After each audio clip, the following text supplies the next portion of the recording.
there's a place that I've dreamed of, where I can free my mind. I hear the sounds of the season and lose all sense of time. Feels like we're in a dream, you know what I mean. Right there, Camp McIntosh.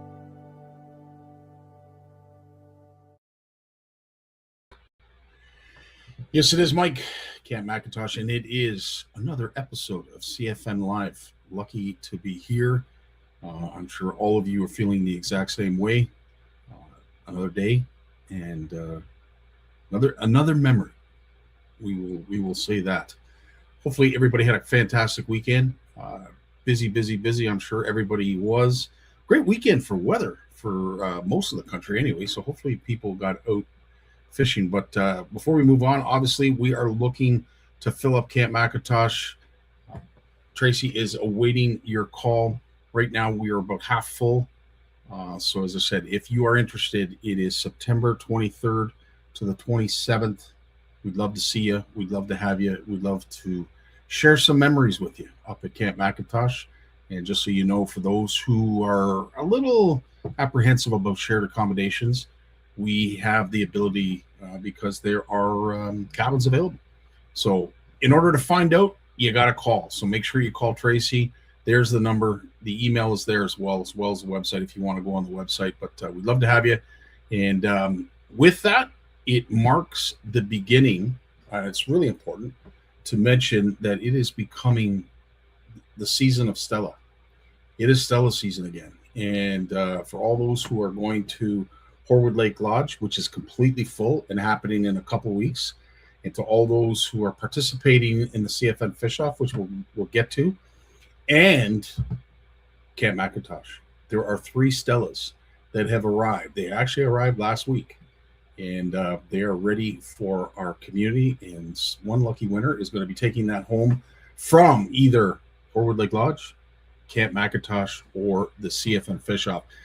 But August 1st is the official start of Stella season, and we'll be handing a Stella to either a Stella Stud or a Stella Queen, depending on how they manage in the various fish offs that we host. We do one at Horwood. We also do one at Camp Mac, and of course, you know, the CFN Fish Off, so I don't need to mention that. As you can tell, I do have a new mic system, which just happened to turn off, so hopefully you guys can still hear me. I'm not sure how to get this darn thing to work. I had it working on the weekend. Hopefully everybody can hear me. I had it working on the weekend, but I haven't, for the life of me, figured out how to get this darn thing to work. But anyway, it's cool when it does. It actually makes me sound like a talk show host. Although that wasn't exactly what I was going for. I just wanted to have a little bit crisper sound for all you folks who, you know, hate getting talked to for 2 hours. You like to have a little bit of a muffled sound, a little bit of a enhanced richness in terms of the sound you're listening to. But yeah, like right now, if that window were open, I'd be throwing that out the window, because all it does is it just blinks. That's all it does. So it's a bit of a light show. It's a wonderful thing. Absolutely. Technology's great, isn't it? Gotta love it. Tony's in the house. How you doing, Tony? I also want to let you know, I spoke to Randy on Friday. I think it was Friday. We are going to make arrangements. I think I already texted you. I'm going to be picking up your bump board this week, so stay tuned to that. Shane, how you doing, pal? I am back from West. Oh, I did see your sheep's head, by the way. I don't know. Again, I've been so out of the loop. The editing team, my Elite 3, I'm not sure if they picked it up for you or not today. I didn't get a chance to get over to the Facebook page that is our community, but if Steve saw it, I'm sure he got it up. But if not, I will certainly work on that. Nice to have you along, Steve, and as always, holding down the fort. It was a busy weekend for myself, which I'll get to in a second. Bruce, nice to have you along, dude. He's here for a few minutes. I can only imagine getting ready to make the big move to Saskatchewan, where our good buddy Lloyd is, and a few other CFNers. How you doing, Lloyd? Nice to have you along. There's TLC. How's TLC doing? That was quite a pike you caught, girl. You keep up the good work.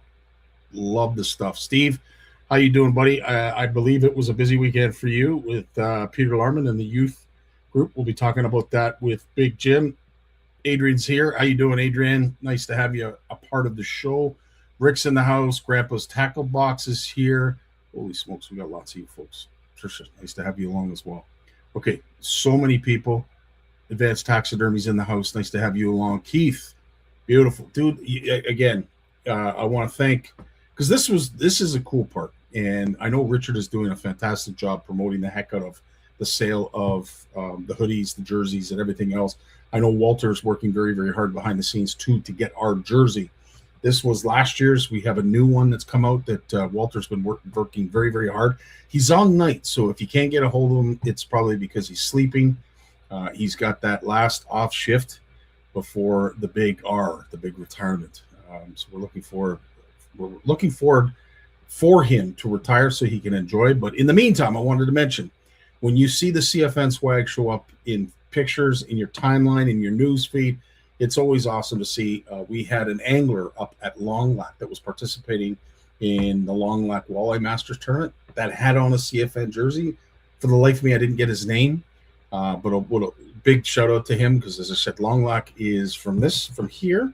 I think it's closer from Saskatchewan than it is from where I live. I'm pretty sure you can get to Long Lac a lot quicker if you were to drive from Saskatchewan than if you were to drive from Toronto. But awesome to see our CFN swag on full display. Really appreciate that. Gary's in the house. Fantastic. I hope everyone's doing well. Well, you know what, Gary? Never as good as you, but we keep trying.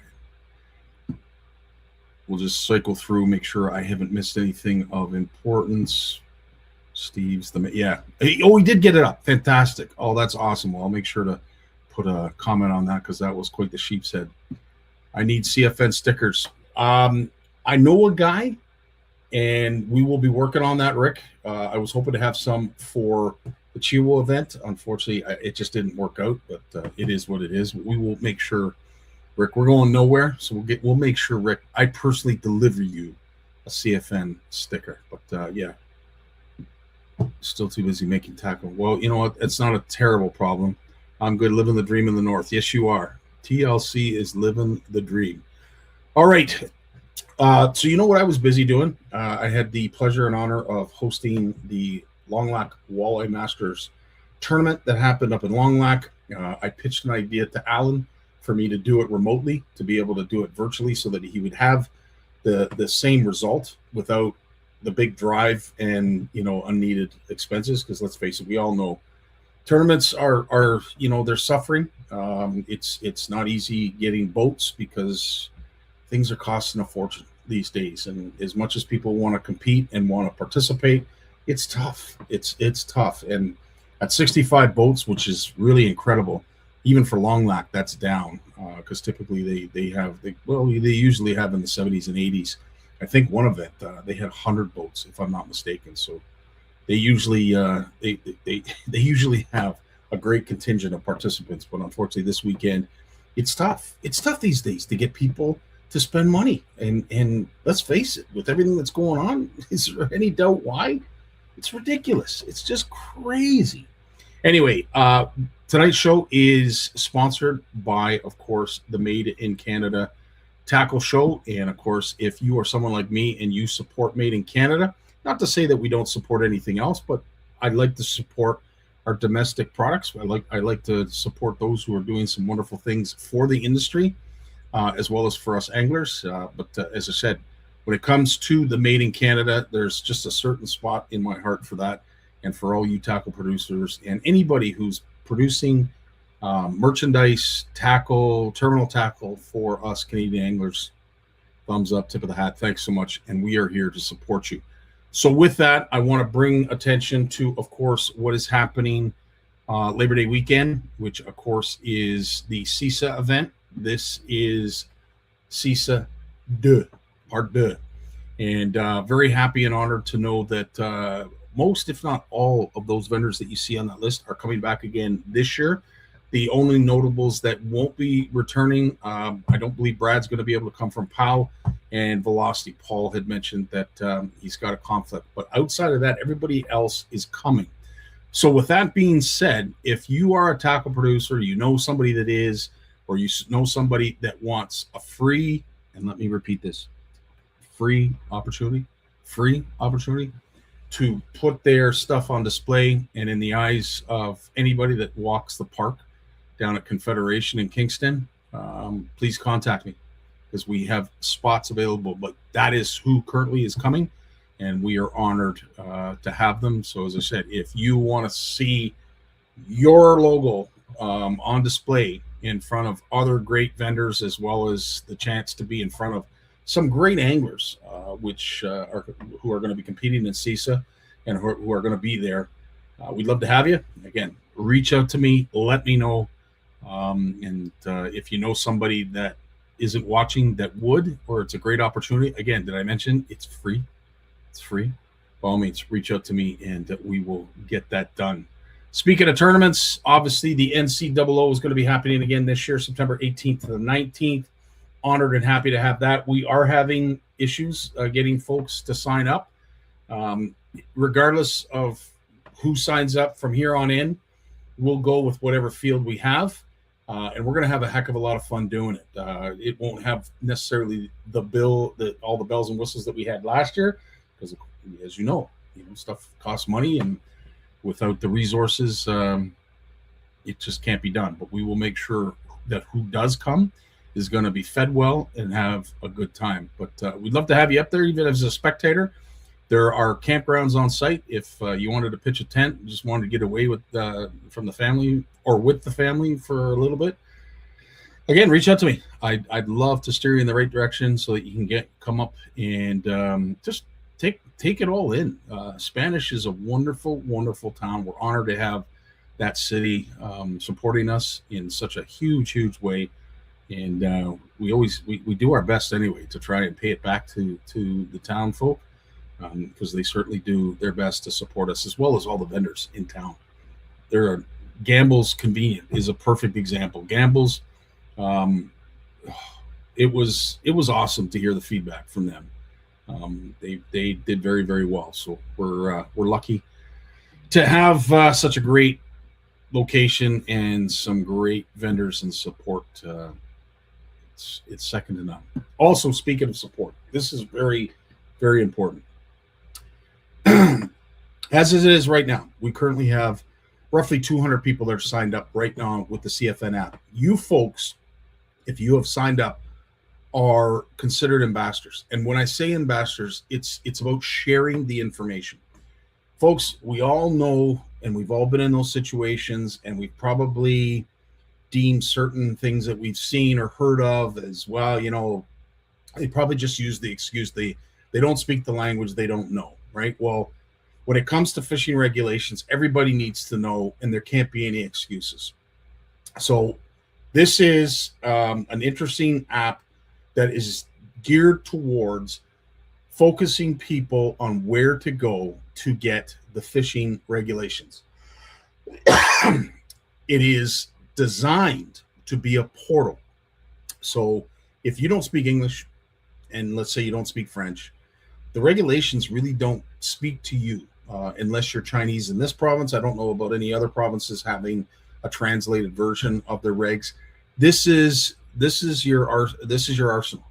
You're arming yourself that when you go to the launch, when you go to the shoreline, when you're on the water, or you're discussing certain things at tournaments, or just anywhere talking about fishing, and folks need to go, well, where do I go for the regulations?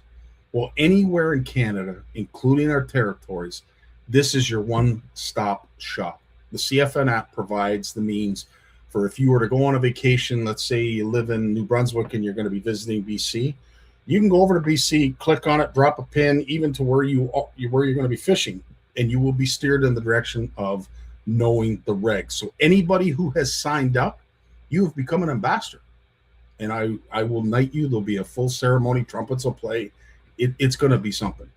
No, I'm kidding. But at the end of the day, anybody who has signed up, you have just become a CFN app ambassador, and it's all about spreading that information with others. So don't hold it sacred. Reach out to others and let's spread the word. And let's hopefully get some folks that don't know a lot about fishing in the know, right? Simple and plain. Speaking of things that are going on currently right now, the Ontario Triple Crown here in Ontario is happening. Just go over to fishdonkey.com and get yourself registered. If you like catching bass, you like catching walleye, you like catching pike, and all three at the same time, this is your tournament. This is your online tournament. By all means, please reach out to either me if you want any help guiding you towards it. My good buddy Danny Bacon will certainly jump up to help anybody that wants or needs help as well. But yeah, I know you're 100% right. And of course, anybody that is participating on an online tournament, by all means, reach out to Go Large Fish Rulers. We're hoping to have them on this Wednesday to talk a little bit about their story. But right now, the 36-inch rulers are available. Not many, but they are available. That's the email that you need. And I'm going to rush because Steve is pushing me to do so.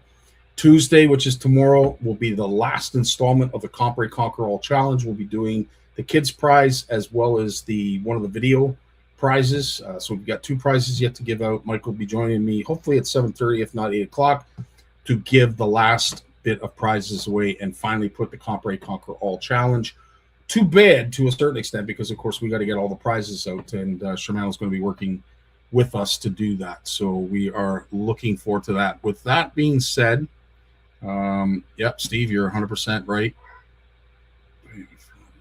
Moose just ran 20. Wow. Oh, we're glad you're okay. Jim, how you doing, pal? Nice to have you along. Matthew, Clayton, jigs and plastics are super cool stuff. Eve's in the house. Nice to have you along. Okay, without further ado, I don't want to upset my man Steve, so let us get over to the big man, the one and only, the infamous, the crowd favorite, the reason you come here every Monday, Big Jim McLaughlin, right after this. When he was born, he tried to reel in the umbilical cord. Bass named him as their personal best. His power pole came with a stripper. Forward-facing sonar uses him to find fish. Chuck Norris is his co-angler. He is the most interesting fisherman in the world. Stay fishing, my friends. Yo, Jim, how you doing, pal? Good. Hey, so did you have a thunderstorm that rolled through that knocked out your No, Wi-Fi? we had no storm. We had no storm at all. There was no Wi-Fi. I was going to try to do it with my phone. I got out the little stand we had before in the beginning. I pulled it out of the old drawer there, and I tried it, and there was nothing. I thought, oh, that's going to happen. I went back to the computer, pushed the on button again. It came on, and I had Wi-Fi. So electronics. Isn't it wonderful? As I said, the light has gone out on this darn thing. This is the infamous mic. It will be, it's going to just be something that collects dust on this desk if I can't figure this damn thing out. But anyway, as you said, yeah, well done, Jim. Well done. Sounds Did I like get you? word. Absolutely. I got you, didn't I? You wouldn't be the first one to do that to me, and I doubt you'll be the last one. But Jim, as always, it's a pleasure to have you here. You have been part of these events before. The one that we're going to talk about is Peter Larman's the youth event, where he's able to get How many hundreds? I was just going to say, like, how many have you been a part of? But awesome to see Peter out doing what he does best, and of course, it's all about the kids. Yeah. Great to see. And of course, if you have the pleasure of leafing through some of these photos, it is quite something to see. And Jim, really, how does it work? Like, obviously, you're a pro, you have a boat, you volunteer your time, but there's more to it than just that. Yeah, when you get out there on the water with them, you got to forget, 90% of those guys are tournament fishermen, regardless of how good a tournament fisherman they are. It's what they love doing. And whether they've ever cast a check or not, they're out there, they're having a good time. They really have to remember to scale it all back. I often said that when we did these things, the greatest thing that ever happened was the Senko. because Yeah. the kids could chuck them out and they would get a bite. It almost never failed. Like you'd almost have to go out of your way for the kids not to get a bite doing that, eh? And you got to remember when you do these things, I always explain to people that it's not about you, it's about them. Right. And it's just like when I got guided, I didn't fish. I had rods in the boat. People were paying me good money to take them fishing. It was about them catching fish, not me. And they used to say, Big Jim, if you got more rods, get a rod and fish with us. We won't, whatever else. And then they'd have the odd guy here and there that, is there any better spots to go to? So I'd pull out a rod, catch 3 or 4 fish, put the rod back in the rod locker, and say, "Trust me, they're here." I've done that to some not nice people a few times, but no, it's just a wonderful thing. You get these people in the boat; they don't get out to fish. Maybe they've never fished. One of the guys I was talking to, I think it was at one of the first events, and like he said, the kid had never caught a fish in his life. And he caught a pound walleye on a Senko. No way. Yeah. And the kid just, it was late in the day. He said the kid remained chipper all day, and all of a sudden, nice walleye. Like I said, it was about 3 pounds probably. So that's really cool when stuff like that happens. Like that kid will remember that for the rest of his life. 100%. And we're going to do our best to try and pay our respects to those who participate. Obviously, if you see your name, I want to congratulate you for being mentors to some up-and-coming anglers. And, of course, with some of the names that are there, you recognize a lot of these lads. Yeah, like, Jeff Porges there. I mean, he's just a fantastic guy. Some of these guys, I know their name, but I'm not familiar with them. But Lewin Harrison up at the top there, he comes to the kids thing here with us. Yeah. And Chad Riopel's at everything that there is that you could possibly get near. He just helps out at anything out there. And you'll see, there's a few more guys down the list here. I'm thinking Josh Wilson might be a son of the Wilsons. I mean, Brad Spruill, Steve Rioch, he comes out once in a while and helps us out. Chris Waldock, Sheldon Evans. That's Jacked Up Jigs. Sarah Carmichael's brother. Not Sarah. What is it? Kara. Yeah, Kara. He's in there. Tim Carmichael. Corey. I'm not sure of those guys down there. I'm not sure that bottom name there. I might know it, but I'm not sure.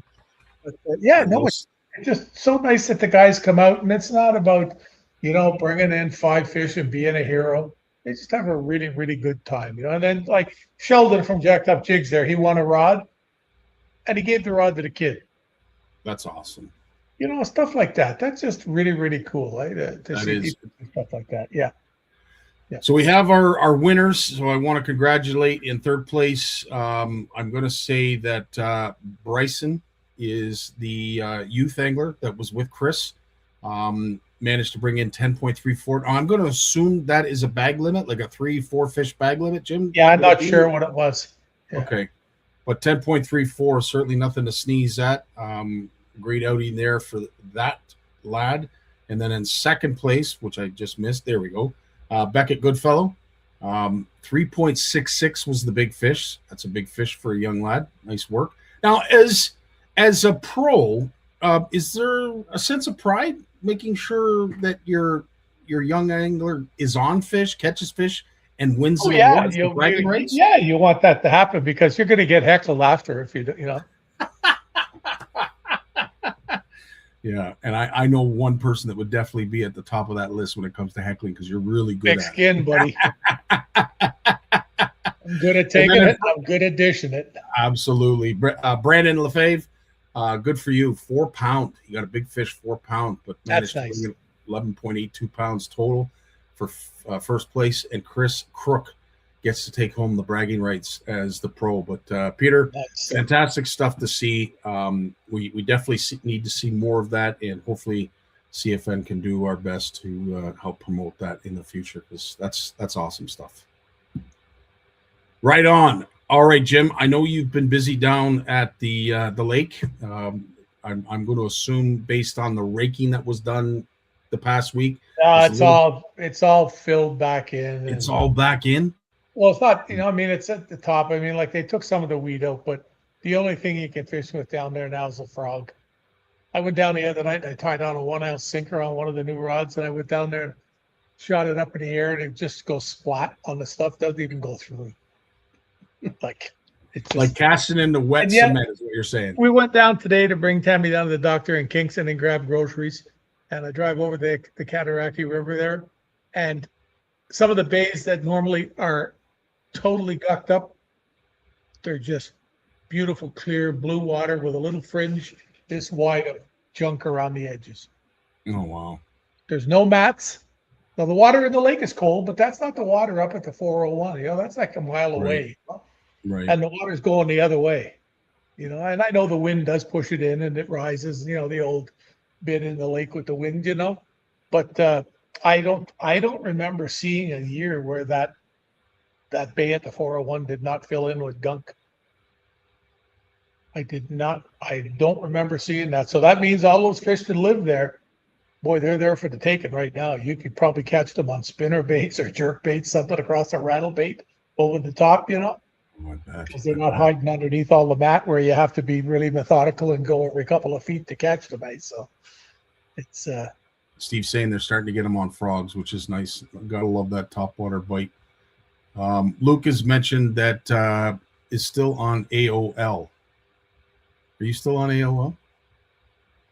AOL. AOL. What is that? Angler. I can't remember what that is. Hopefully Luke will. Alcohol Luke will, over. Yes, absolutely, Keith. It's a good practice to keep if you are fishing as an adult, especially if you're taking your kids fishing. It is best, as Jim said, to leave the rods. Well, yeah, Keith. So that means that fish you're holding up in that picture, that means that your kids got that and you held it up. Oh, I got you, boy. Oh boy. I got So you. Razzie- He was all the excited. He was telling me, he messaged me and he was telling me that I think he said that was the first fish he caught on forward-facing sonar.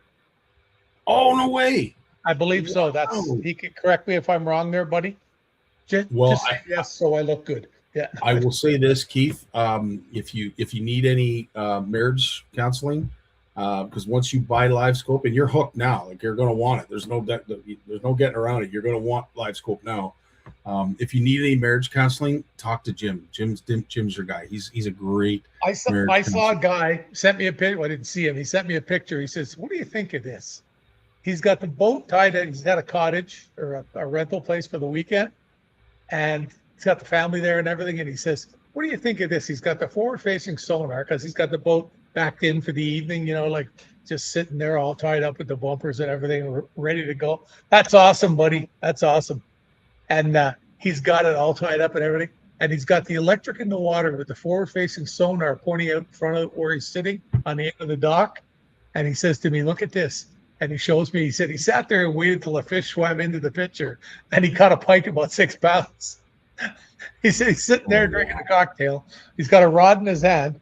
And he said, I'm watching and watching. And all of a sudden they went, "Oh, look, fish." That's hilarious. And he catches it. Yeah, I thought it was funny. Yeah. That's funny stuff. Even using it for shore fishing. So Tony's reminding us that AOL is the old system internet. I don't remember AOL. Oh, America Online. Is that what that is? mean? Maybe. Yeah, I wasn't around. I don't during remember that. You might remember it, Tony. I don't remember AOL, and I was certainly not on the You don't internet. remember that? No. America Online? Dude, I honestly You didn't know. youngsters. And to be honest with you, Jim, it was like TV series. People were like, "Hey, did you watch such and such?" No, I don't have time. I don't have time for that. No. And AOL, I didn't know what internet was until I started this, to be quite honest with you.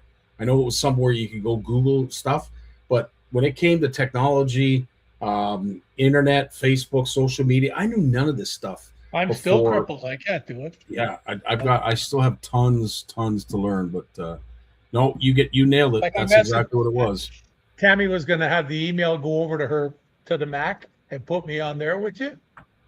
So the thing, and I messaged back to her and I said, I got it. It's fixed. And she says, really? With a question. That's hilarious. So as soon as I'm done here, Right on. straightening her out, I've got it here. You got the persuader with you. I'll Nice need to one see. in each hand. That's hilarious. Jim, obviously, weather is starting to have its effect on fishing. I have been hearing folks tell me that it is starting to heat up a little bit, but everybody went through little bit of a lull in the last couple of weeks. It was tough to get fish to bite. It's that thing that happens when you get into the summer, right? Yeah. You know, people want to do the same things they were doing back in the spring. They're not, the fish are moving and they're not. They're still back. You know, it's Friday night. They're back in the same spot they were in 3 weeks ago, and the fish ain't there now. Right? Fish ain't there. Like, I mean, it's. I've been talking to so many guys about that. I had one guy there, and he says to me, 2 years ago, he said, I caught fish at this spot. He said, right up until I went on vacation, same weekend every year. And I said, yeah. And he says, I haven't caught a fish there now almost my whole vacation. I said, well, why are you still going there? Why don't you go to different places in the lake? You know, every year you tell me the same thing. Oh, I go for just the weekends. It's great. And then when I get my 3 weeks, he goes there for 3 weeks and he fishes his brains out. The family, he's a little bit older, you know, getting up there, but the kid, you know, they come visit with the grandkids and everything else. And like he says to me, here I am in the boat and the grandkids, you can see them all on the lawn. He said they had about 8 of them there in a while, so he says I can get away when I leave in the boat.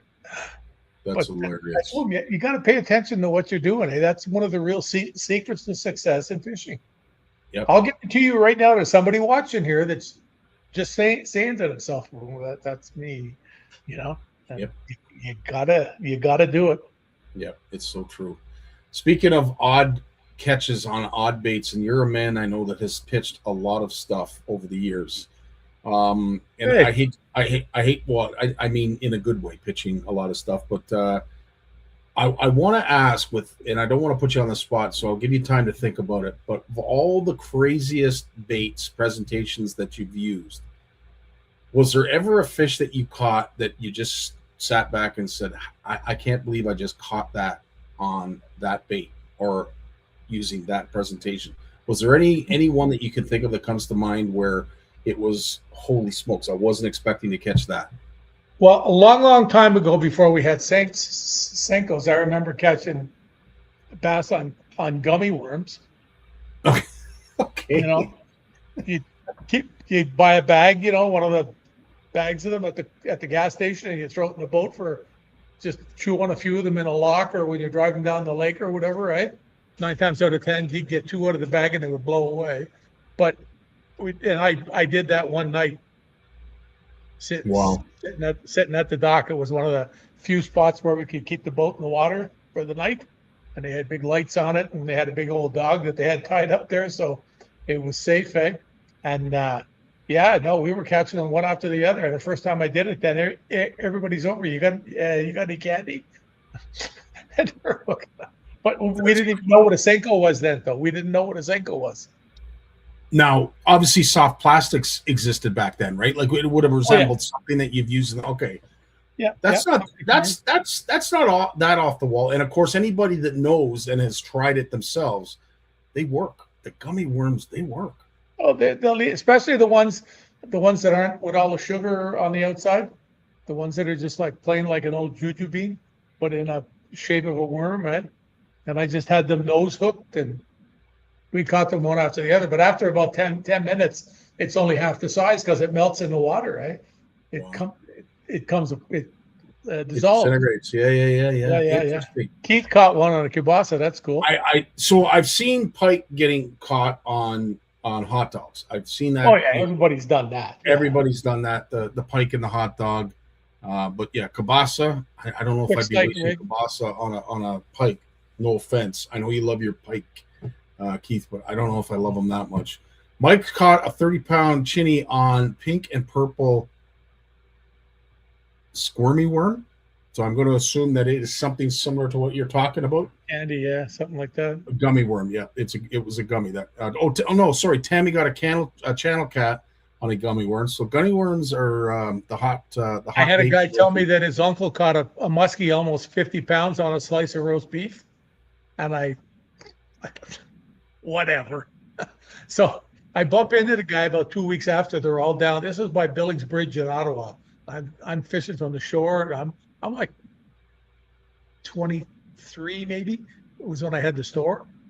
And I took the bus from the store. Didn't have a car yet. I didn't have a car because I didn't have the money. Took the bus down Bank Street, got off at Billings Bridge, and I'm down there fishing. And she says to me that his wife comes over and says, I know you didn't believe about the roast beef, but here's the picture. And it wasn't a muskie. It was a channel catfish down in Santee Cooper Reservoir or something, someplace in the States. And it was probably like 25 pounds. No, it was a big catfish. It wasn't a 50-pound muskie, but there's a difference. They look a little different, you know. And you she know was what? very proud of that. As you mentioned, it's at that time, and God rest his soul, my father gave me the best advice ever. Scott, you will get down a rabbit hole where you're going to have to make a decision. Do you want to be right or do you want to be happy? And in that situation, I don't want to prove the guy wrong. You know what? Fantastic work. Beautiful stuff. I like roast beef too. So I love roast beef too. Absolutely. What muskie wouldn't? Hot roast beef sandwich? Nothing wrong with that. Absolutely. Sonia caught an Atlantic this July on a Ned rig. Interesting. Oh, you did not. You're just saying that because everybody else did. I'm just kidding. I hope you're just kidding. Yeah, absolutely. Mike caught his biggest smallie on a gold ball. Interesting. Fishing for carp. Interesting. Hey, I know a guy who caught a giant walleye on a boilie. That's that carp thing, that thing they use for carp with the hair rig.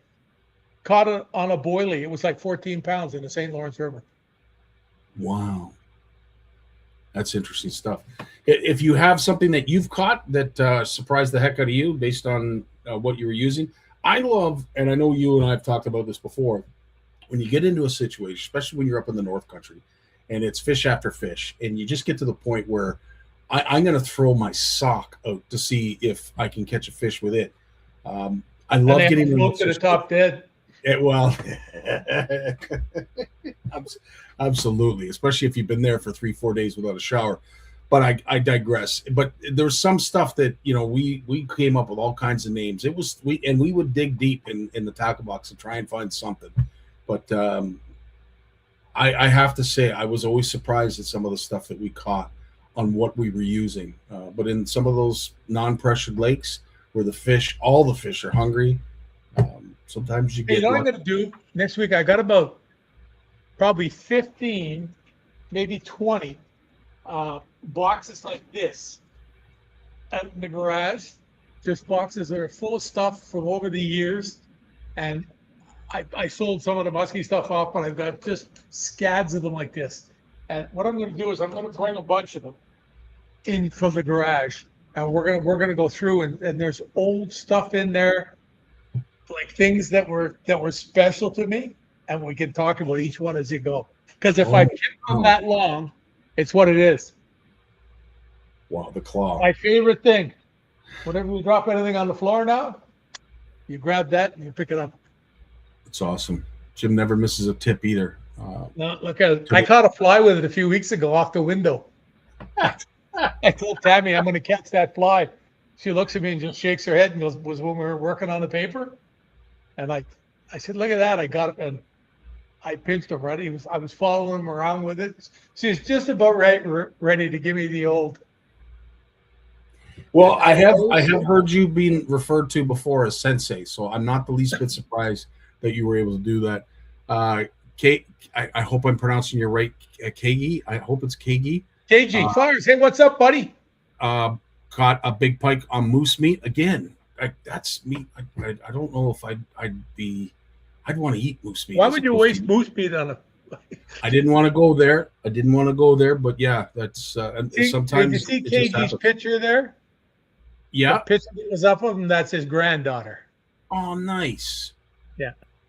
Oh, he's awesome. a really cool dude. He works at, correct me if I'm wrong, KG, it's called the Wabano Center. It's a native center in Ottawa, and he works there. He does some wonderful work there. but he's an absolute stick in a kayak. You should see him. He's got the kayak with the transducers, and like it looks like a bass boat, except it's a kayak. You know what I mean? He's into it. He's like up to here. He loves it. Wow, cool stuff. Yeah, so we have a Karate Kid reflection, Mr. Oh my good lord, what was his name? Magag? How do you pronounce his name? Mugai. Magagi? Mugai. I can't remember the name, but yeah, the Karate Kid sensei that allowed Danny to win the championship, even though he was hobbling around on one leg. What's Magagi? I think it was. I can't remember what it was, but anyway, again, we're dating ourselves, Jim. Something I wanted to share with you. Kagi just came back with yes, Wabano Center. Yeah, awesome stuff. That's beautiful. Good stuff. Good connection there. Good to see you, buddy. I wanted to tell you this story. It happened yesterday at the Long Lac Walleye Masters, and this is something that I thought was really cool to see. And for anybody who's ever fished with their father, and maybe some of us that have not, I thought it was a really cool illustration of what it meant to win something with your dad. So I've had the pleasure of knowing Miguel and Sam, who's his son, for a number of years through the NOWT trail. Sam has always been someone that has really been helpful, whether it's getting weigh bags down to the dock, making sure the boats aren't hitting the dock, so he'll hold the boats. Just a good kid. He's just a great kid. And I said to him in a live that we did on one of the tournaments that he was there with me, do you see yourself one day competing? And he said, oh, yes, absolutely, Scotty. I can't wait to compete. I don't have the video, unfortunately, because it was hours of stuff that I'd have to go through to find it. But I just wanted to tell you the story. I want to congratulate Sam, and I know he's not watching. I'm sure Miguel isn't watching either. But I wanted to share this with you, Jim, because it was a real feel-good moment. Not only did Sam win, not only did he fish with his dad, but he won his first tournament on the weekend.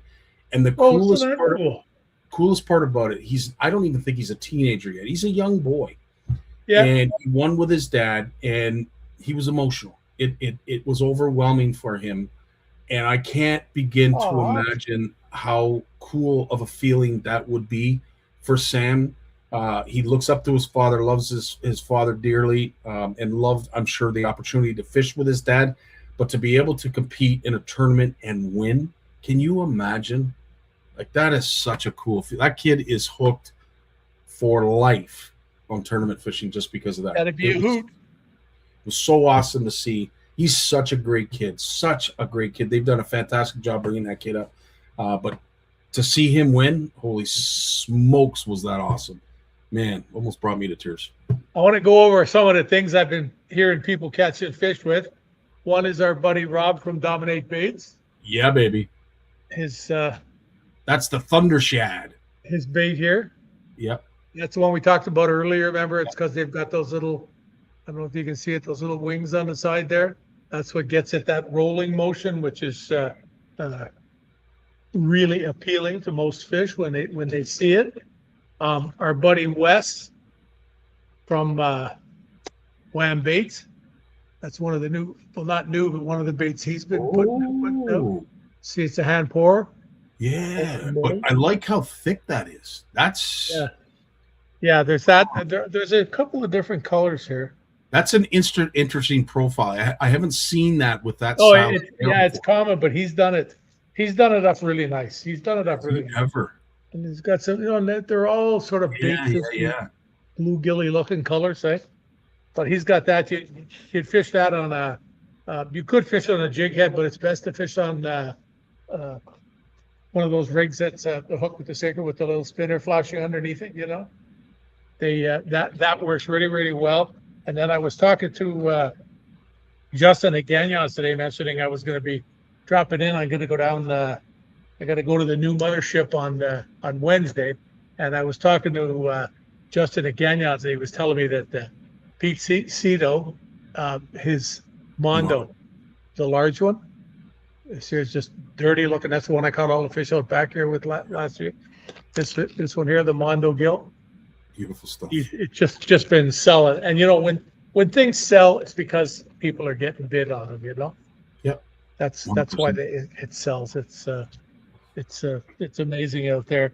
And last but not least, I was talking to a couple of guys out the back here. Our buddy Jeff from Limestone.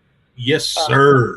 I had a guy send me a picture. He says, I got a bag of those things. He met me out at the dock here one day. I was driving by and he was launching a boat. He waves at me, And he says, what are you doing here? And I looked at him and I said, well, I live here. He goes, where, really? I says, where? I said, there. I said, that's my boat. That's my boathouse. He was like, I said, I didn't know that. I thought you lived in Ottawa. I says, no. But anyways, he saw these in that color and he got himself some. And it's called a rib tickler. And he got himself some online. What color is this? He calls it pumpkin seedy. It's a different sort of take on pumpkin seed. But I had that I fished that on the back of my bucktails and did really, really well. But I'll tell you, the big thing right now is still, and it's going to be for a long time, I believe. The BKK hook, I believe, is just about to be released.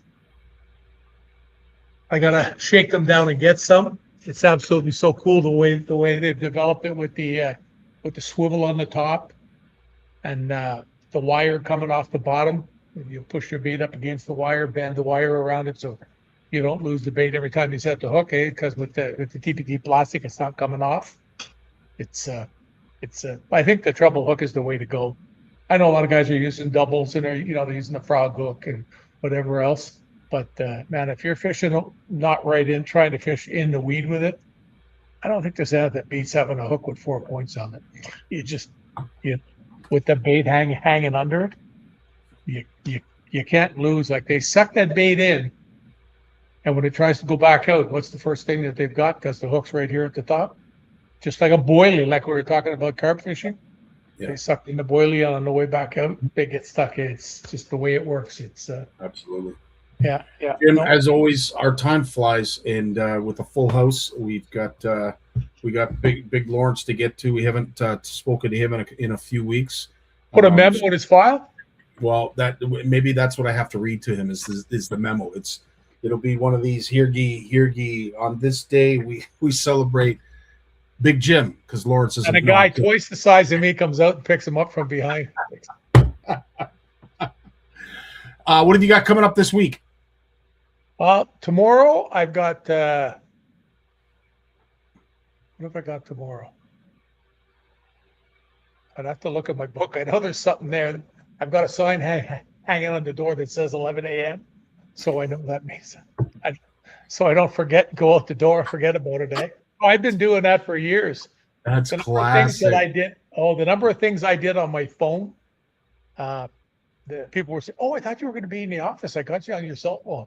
Oh, well, I had an emergency. The emergency was I forgot I was supposed to.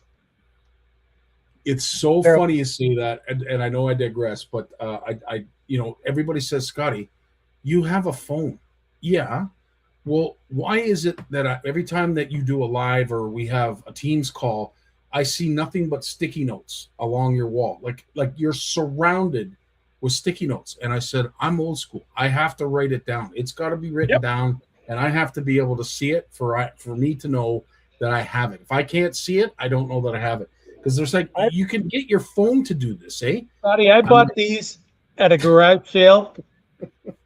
Probably. Oh, there's a bag of baits I was looking for. Good boy.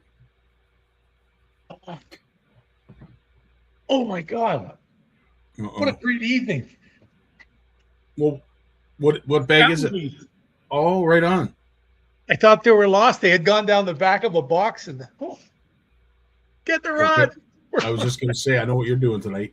So I bought these probably 15 years ago, and the pile was this big when I bought it. Okay, it's these things here, and there was some bigger square ones. Yeah, and I had them everywhere. There was 20. They were everywhere in the office, and that was like 25 years ago. And I think it got to the point where it didn't make a difference, because I know I used to sit and go, yep, that's done, that's done, that's done. And I'd have like 50. in my hand. And the number of times it saved me. But no, I've got that tomorrow. Wednesday morning, I'll be out of here 5 o'clock I want to get into right when they open up at Emery. Yeah. I'll be there for an hour or so. Then I'm going to drop by and see Justin and Michael and all those guys at Gagnon's because I haven't been in for a couple of months. Nice. Be home from there. And then Thursday, I have going to get my eyes looked at. It's been 5 years since I got my glasses strengthened, and they're still good. I have no problem, but I do notice every once in a while there's just one of these with, I'll tilt the glasses up, tilt them down just to be sure, So the last time I talked to the diabetes lady, she said, "Jim, have you made your appointment yet?" She said, "You've told me 3 times now that you were going to make it." So anyways, I go on Thursday and I'll get new glasses. And then Friday, I don't think I have too much to do. And then the long weekends here, we were going to put the boat in. Lewis is going to come put the boat in for me, but then I have to move it on Saturday night because they'll be doing the fireworks here. Okay. That they didn't get to do on Canada Day because it was absolutely wild here, right? Yeah. That was when we had the big floods that went to Ottawa. Remember that? They got 167 millimeters of rain in like 4 hours. Nuts. That's like 6-7 inches of rain. They see there's 6,000 people got claims going now. Flooded basements. They showed people the marks on the wall. Water in their living room, in the basement, the rec room, 4 feet high. Wow. Absolutely incredible. So we're supposed to be into the rain big time. I guess starts about 2 a.m. it shows right now. And it runs right through until Wednesday night here. We're supposed to get like 60, 70 millimeters. Wow. So you'll be getting some of that too. Yeah. But I've been working on some real nice stuff. And those are just singles. That's just one coil. So it'll just be a great big single blade. This one here. Nice. They'll be all over that. Yeah, the ones on the weekend, the guys absolutely freaked over. So it was they were big and fast and furious on those ones. So it's all good. Beautiful stuff. Beautiful stuff. Yeah, Jim. And the week after is honest. It's time. I got to start doing stuff on the water. Yep. I have a lot of stuff to replace, a lot of memories to replace with different stuff, and we're gonna do it up big time. And then I got to start planning too. I got in the middle of September. I'm going to get you and Roshi's coming down too with his partners from Nishine. I'm not working with them, but just so you know. Hopefully I'm able to make it, Jim. September, and I so desperately want to get there. Is it going to be during the week or on the weekend? You do whatever you want. Okay, well that's good because I will most likely have to pick a weekday to do it. Weekends are going to be tight in September. We're gonna book it way ahead. Take a chance on the weather because he's got to travel from over where he is there, Niagara and that, so he's got to come the day before. Cool. We'll get up and go fishing. No big rush, 8:30, 9 o'clock. Get out there, fish till 3 or 4, and he'll be home in time for a snooze. Sounds good. All right, pal. Great talking with you tonight. Thanks so much for your time, and thanks for making Always fun, kiddies. Always fun. Absolutely. You take care of yourself, pal. Have a great week. I will. We got Lawrence coming up right after this.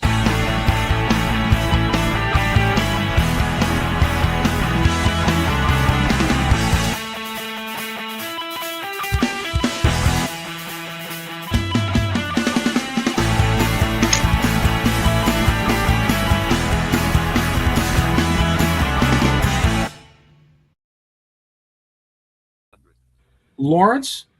Yes, sir. Is that you? Is that really you? Have I changed that much? Have I gotten older or what? No, it's just more gray hair. So long. Honestly, it feels as if it's been a month since we last spoke. Is it been close to? It's been close to a month. I know you've been gone at least 3 weeks. So yeah, it could be. I have no idea. I have no idea. Like I just go one day to the next, and it's always something work, and it's been a busy summer. I got the 3 students. Got the 3 students working for us full time. Thank you, Service Canada. I got volunteers helping out. got some programs we're working on. It's just one after the other, and we're keeping busy for sure. It's summer, we got to give run us the programs. an idea, because obviously, the first week that you weren't able to be with us, I believe there may have been a possible flood that happened up at the research center that you had to deal with, and then you were up there obviously with a group. You were having a group up at that time, so you weren't able to make it. Then I can't remember what happened last week, but you've been busy. I want to know what's been going up at the research center. Where are we at? What are some of the highlights and takeaways that you can give us, and some of the things that you're still looking forward to? Well, we're adding to the research center because of just capacity. So, the center itself is oversubscribed. So we've been adding buildings around it. We've added, we've added 2 sort of sleeping cabins. We added another kitchen. And now we just brought in, on Friday, we brought in a sort of another meeting / dining hall. It's 22 by 20, and it can, easily accommodate 16 people comfortably, and all wheelchair accessible as well. So with that came in on Friday on a tandem axle tilt bed tow truck, 22 feet long, 10 feet wide, and the one wall was 10 feet high, and then it slopes to the back, and it's 6.5 feet high on the back wall. So it was quite the load, and that was going to come last Thursday, and then we found out they picked it up, but they were going to bring it in on Friday morning at 10.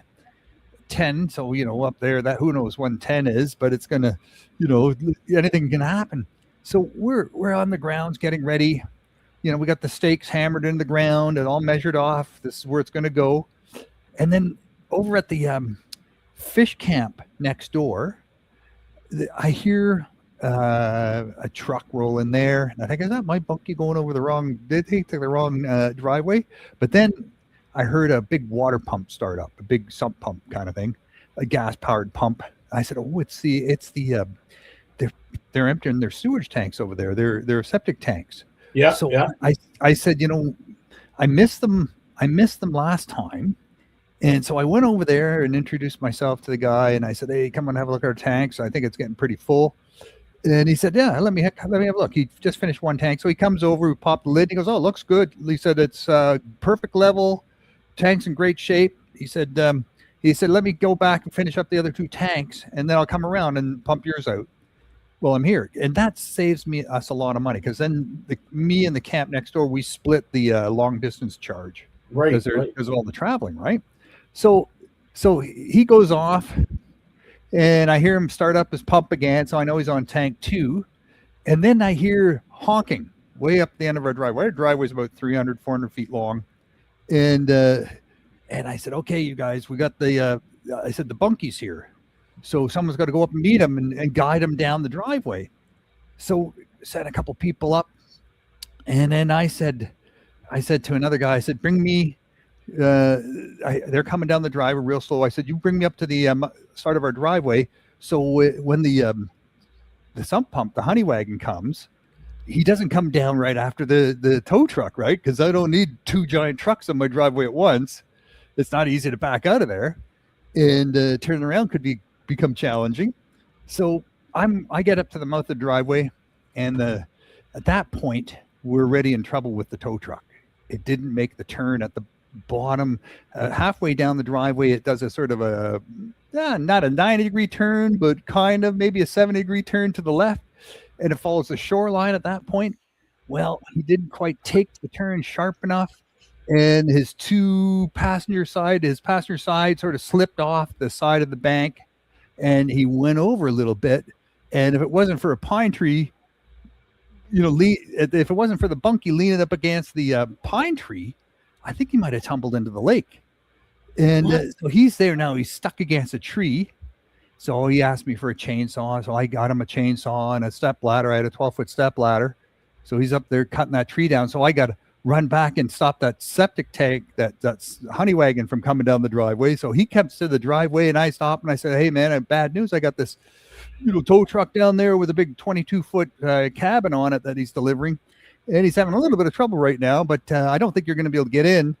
And I said, sorry about that. And he goes, he said, I'll just park here and see if I can give a hand.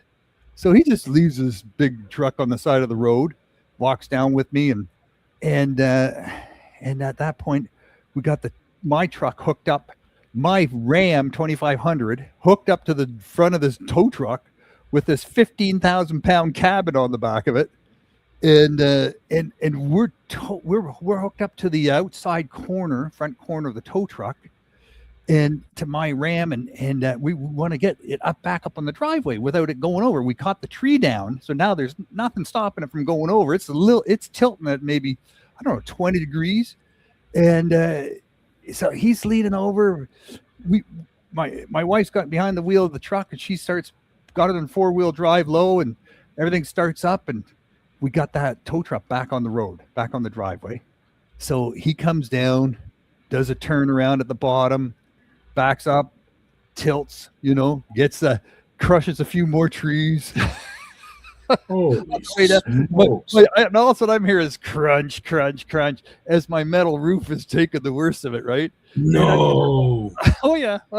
And I'm thinking, is anyone watching this? Hello? Look, I got 10 people standing around. Is no one telling this guy to stop before the crunching starts? Oh boy. I was just gonna say, is it advantageous at this point to be blind, or would you have rather been able to see? It's worse. Exactly. Because they say like white water on a river, it sounds 10 times worse than it really is, right? Right. When you're coming up to white water in a canoe or a kayak, it always sounds 10 times worse than it really is. Just the noise. Yeah, so I know the crunching of the metal. I know the metal overhangs the eaves, so I'm not too worried about it. It's just metal; it can easily be snipped off, new pieces slid in, And anyways, get it in there, get it situated more or less on some steel pipes, and the tow truck. Give him a big hug. His actual fiance's with him, and then he says, Lawrence, he said, my fiance and I would love to come back for a weekend and just help out around here. Call me. And he gave us his personal phone number. So he toodles off. I got guys working on getting the driveway leveled off, I tell you, the ruts from his truck. And he had a tandem axle, tandem wheel. So there's 8 wheels on the back of his truck.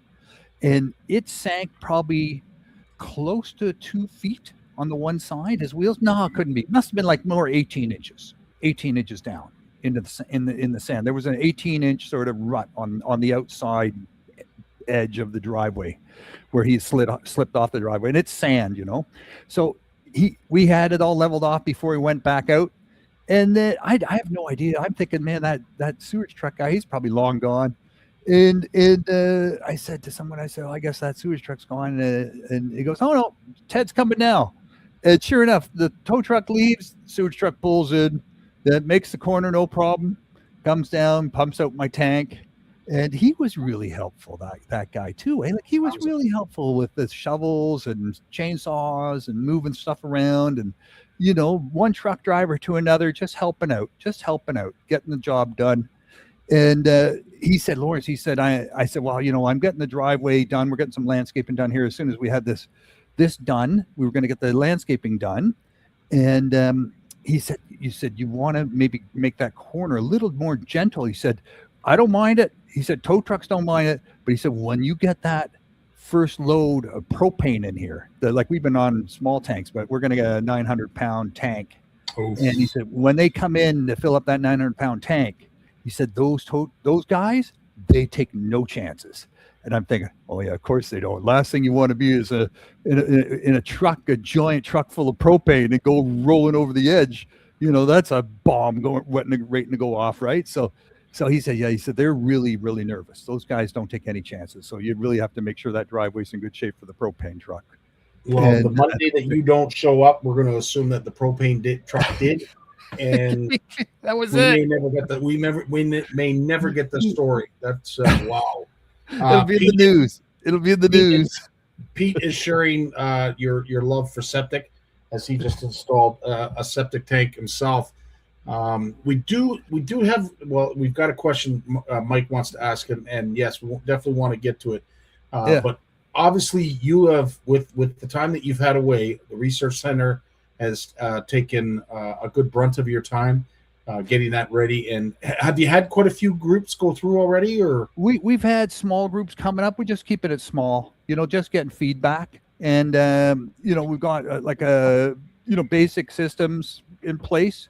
We got the Starlink satellite going up there now. So that's good for communications. And we're just keeping it, walk before you run, right? I'm not throwing the doors wide open, playing the trumpet, saying we're open, woo. No. We just bring it in small groups. Hey, come and have a visit. Come and let us know what you think. Let's try this, try that. And the other thing we're doing, we had Ottawa University of Ottawa, their business administration program. They had 7 students that have been helping us out for the last three weeks, just refining our business plan. And one of the things they came up with, listen, this is the Canadian Ecological Center over near Nipissing in a provincial park. It's located in a provincial park. They have this Canadian Ecological Center. It's a charity. They have 28 cabins. Each cabin can hold between 4 and 6 students. They have a meeting hall that can hold 150 people, a large commercial kitchen, big dining hall. It's just a beautiful, beautiful center. They said, Lawrence, this is a model you could follow, the Bluefish Center could follow. And I'm thinking, yeah, okay. So I checked out the website. And sure enough, last June of 2025, they had one of those Derache swim events. Yep. 10,000 trees in that provincial park got knocked down in 20 seconds. Every one of their buildings was damaged. No. They were out of service for a year. They just opened up this past July, small opening. They're trying to raise money. They need to raise another $500,000 to get things opened up properly. Jesus. And at the same time, this is one of those big outdoor centers that focused on large number of school kids. This is when, we've seen this now out here in Eastern Ontario too, with all the budget cuts to school boards. This has been a thing going on for the last 4 or 5 years, right? Cutting back on the, school boards, overspending school boards, getting into deficit situations, and Doug Ford firing school boards and saying, look, if you can't run your school board without running a deficit, we're going to fire the board and take it over ourselves. And what's happened is the budgets have been cut, the budget's been tightened, and now these school boards, they've been sending all these kids to outdoor education centers, like the Canadian Ecological Center. That's why they have 28 cabins that can sleep 6 to 4 kids in each cabin, because they have kids coming up. They have yellow school buses coming and going all the time, like big groups coming in and out. And the school boards are paying them huge money to give these kids out $3,000 a week per kid. That's what it costs, $3,500 per kid per week to have that experience up there. Now that's all gone. So all these outdoor centers that have ramped up for these, large number of school kids, they're all like, what do we do? What do we do with these buildings? What do we do with our staff? What do we do with all this money we've invested into running these school programs, outdoor education school programs for the school boards? They're all struggling. So this is the problem, right? Like at the end of the day, stuff that was readily available when we were kids is going to be a luxury for kids going forward. You got lots of money and your parents are going to have to pay, right?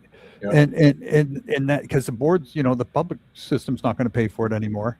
No, it's a bit of a shame, but for sure it's a shame, because all these kids that were having these experiences, like I look at the curriculum at the Canadian Ecological Center and the things they were teaching and the events they were running, and they're like what the Bluefish Center is, only on steroids, right? They're just huge. But our model's different. We're more Airbnb. Like, you come up, we bring a group, you get if it's a group that can't afford to come up, we get sponsors lined up to pay for the group. But they bring their own food, they do their own cooking. We have no commercial kitchens. You come up, you bring your food, you cook for your group, small groups, family groups, and then there's a bunch of stuff we will do for free that with our summer employees, our summer staff. We can offer these programs for free, certain things, but then we have a very extensive list of add-ons. And the add-ons are provided by local people, local anglers, local hunters and trappers, local foragers, people who live in these areas, who have lived in these places for generations, whose families go way back. Some of them are indigenous, some of them aren't, some of them are a bit of both. You know, the main thing they all share in common is the love of being in the outdoors. They're not chasing money. They're not leaving to go find jobs in oil rich towns. They're trapping in the winter. They're hunting and fishing with their families. They're getting jobs here and there to make ends meet. And these people know these forests, and they know these old logging roads like the back of their hands. They know where all the lakes are and all the fish. And these guys they don't work for us. They work for the people who come up as guides, as you know, interpreters, you know. Right. And that they get to choose, you know, what kind of experience you want to have. You want to have a pike experience, you want to have a bass experience, you want to have a bass, pike, and trout experience over 3 days. You know, we can help arrange that with experts. You want to have an indigenous experience for a day, we can arrange that, you know, to do foraging and learning about indigenous cultural ways. That's on the menu. You want to go on a 1 day, 2 day canoe trip on one of the rivers that go by us, we can organize that with some skilled expert leaders. We don't bring it all in-house. We don't hire all these people and have them work for us. These are people who are entrepreneurs by spirit, and we're just there to help them match up with our clients. And the clients can then pick from a very extensive list of outdoor experiences, you know, whether It's painting or fishing or writing or kayaking, you know, the list goes on and on and on. And like I said, a bunch of it's free, it comes with it, but the more intense stuff, you know, you want to go on an all-terrain vehicle ride and go into the back, you know, we'll get a leader, and we got the vehicles, and they'll lead you on the way and bring you back there. So that's what we're Airbnb, plus with this opportunity for all these local entrepreneurs who have amazing knowledge. Cool stuff. And then there's the researchers too, right? That you can work with. You want to work with researchers, we'll arrange that as well. So that's our model. That's our model. It's smaller, it's more intense, and our focus is really families, because if you send your kid to camp and the kid comes home from camp, it's like, how was camp? Good. You have that 5-minute conversation around the table over dinner, and then it's all gone. It's all forgotten, and you move on with life, right? The family goes to camp, they come home, they talk about it for days. Then you reach out to them and say, hey, we got this thing coming up, a webinar or a seminar or a half-day event. It's free. Why don't you come on up for this half-day event? And keep them coming back, and keep them coming back, and keep them coming back. And they get to know the other services in the area, the other opportunities in the area.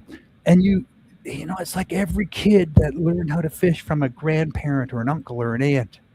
You bring them along. It's not some one and done thing, you know. It's not, you know, here's a fishing rod, here's how to cast. Good luck, kid. You know, it's not. It's you gotta mentor. You gotta give that follow-up experiences. Absolutely, 100%. Couldn't agree more. Well, listen, I do look forward to some pictures. I do look forward to some more stories, and eventually, as a group, CFN will have to make a point of making it up there to the research center, if for no other reason, just to give a little bit of a pump of the tires, but also to experience what you have been hard at work building, and truly an accomplishment. And I'm so glad that we didn't lose any trucks in the lake. That oh my goodness, can you imagine? Well, we didn't need that. With you not being here, unfortunately, there was a big void when it came to certain questions, and a lot of folks certainly are keeping up to date with everything that's going on with our fisheries. Some good, some bad. I saw something that would have tweaked your interest. We talk about seals and the effects that they're having on fish populations, especially on the West Coast. You had made a mention about the seals going upriver now to where the salmon are, and they used to be safe in these rivers, but not anymore. There was a video that got shared of a good size coho that unfortunately got apprehended by a seal in probably no more than 3 feet of water in a river. Not somewhere you would expect a seal to be, but let's face it, wherever there's food, they're going to be. So it brought my attention to that, because I know we've talked about that at great length, but also Mike's asking a question, and this was something that was brought forth to the group, and I don't believe you were here. There's a video circulating about, and I'd like to say it's clickbait, but the more people have heard about it, the more we need to find out the truth. At the end of the day, Mike is saying, are you familiar with the study that states we shouldn't be eating freshwater fish anymore due to the forever chemicals? It's a popular video. It's more clickbait, the one that I saw. I don't know about the one that Mike's talking about.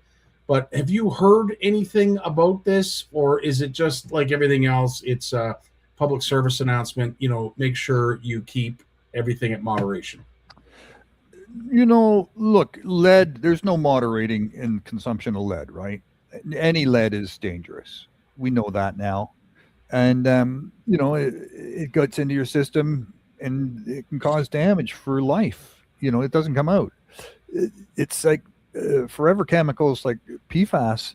It gets in. These chemicals don't break down. They don't break down. They stay, and so they can have effects. There was a scare a couple of years ago about not eating smelt in the west end of Lake Superior. The U.S. government, one of the states there, said don't eat the smelt at all. A little smelt, right? These things don't live long, but they found levels of PFAS chemicals in them that were problematic. Really? And they put out a fish consumption advisory: do not eat the smelt in the west end of Lake Superior. They revised that since then, but I can tell you, we have an agreement with the United States to identify chemicals of mutual concern, and we've identified 6 PFAS chemicals of mutual concern, which means we have to take action to sort of mitigate their being introduced into the environment. There's over 16,000 of these various iterations of PFAS being produced and used in manufacturing. And everything, everything we use, there, a lot of things we're using has PFAS chemicals, and so this is the next generation. This is lead of the century, right? This is the lead of this century. Lead, in the 20th century, we got a grip on it. You're still getting your grip on it with water pipes in cities, older parts of cities. The 21st century now, we're dealing with PFAS chemicals and microplastics, but PFAS chemicals is the new lead. And there's rightfully so. People should be concerned. It's in everything. It's everywhere. They're just starting to look at, okay, how do we, the problem right now that what we're talking about is that in industry that uses PFAS chemicals in their industrial processes, they discharge their wastewater into the same wastewater pipes our wastewater goes into, and it all goes to the same wastewater treatment facilities, and before it's released back into the environment. So the industry is saying, hey, we're not breaking any rules by releasing this. So it's up to the municipalities that run these wastewater treatment facilities to get the PFAS out of the wastewater. Now, there's some bills now being talked about in the United States and different states around the Great Lakes, where they're saying, hey, we have to nip this in the bud at the source. So if you're an industry and you're using PFAS chemicals to make your product, you need to remove the PFAS chemical from your wastewater before that wastewater is released into the public sewage treatment network. Mm-hmm. And you put the responsibility on the offender, right? Not on the not they get off free, and then the public has to figure out what to do with this. Mm-hmm. There's some science that is showing that you can. They're developing some systems. I don't think anything's been really scaled up for industrial use of removing PFAS chemicals, but there are ways of doing it that they're finding out. But we're going to have to get on this. We're going to need to get on, cleaning our drinking water, cleaning our wastewater, and getting, especially on top of the industries that are using these chemicals in their processes, in their manufacturing, to stop doing that, like, or at least not dispose of it just willy-nilly in their wastewater. And there's a lot of room for improvement. It doesn't mean you can't drink the water in Lake Ontario because it's in the water, in any of the Great Lakes. Does it mean you can't eat the fish that live in the Great Lakes? We're not there yet. So, there's some people who are going to say we're there. Maybe they have more knowledge than everyone else, but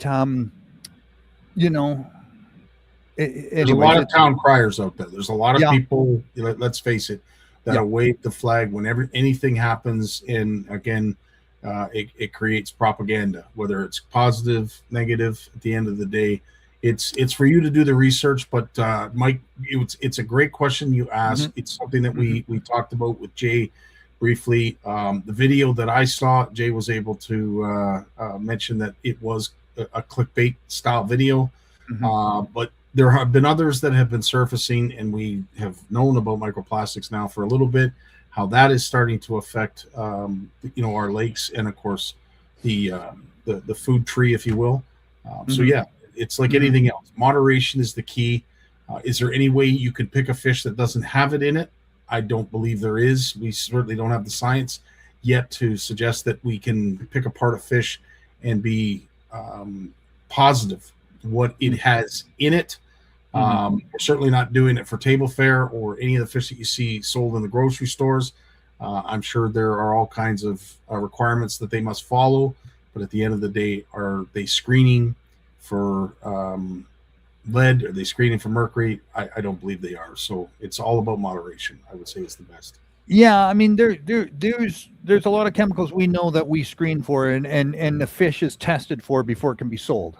Commercially harvested fish, they test for lead, they test for mercury, they test for a bunch of things, and if you hit certain levels that are unacceptable, it can't be sold. And if you get caught selling it, good chance you're going to go to jail. Right? The Canadian Food Inspection Agency does this, and we make sure that any fish we're catching on our side of the border is safe to sell, safe to consume, and the U.S. in turn does the same, right?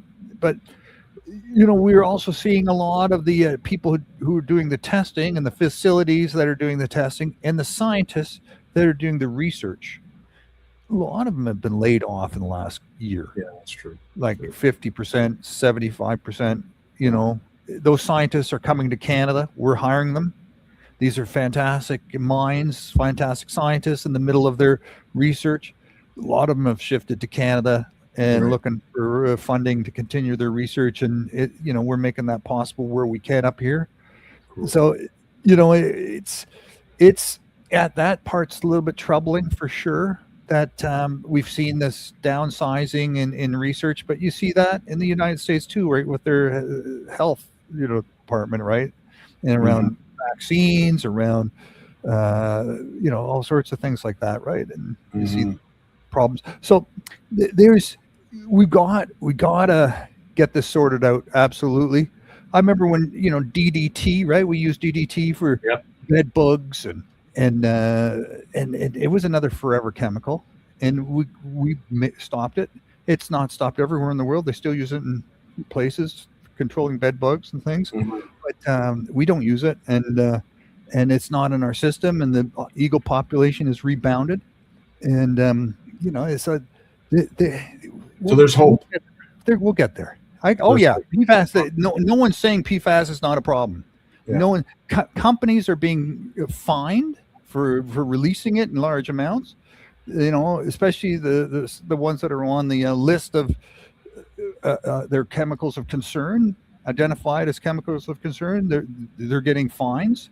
So the industry knows they have to find solutions. And you look at how much Teflon products. Who's buying Teflon products anymore?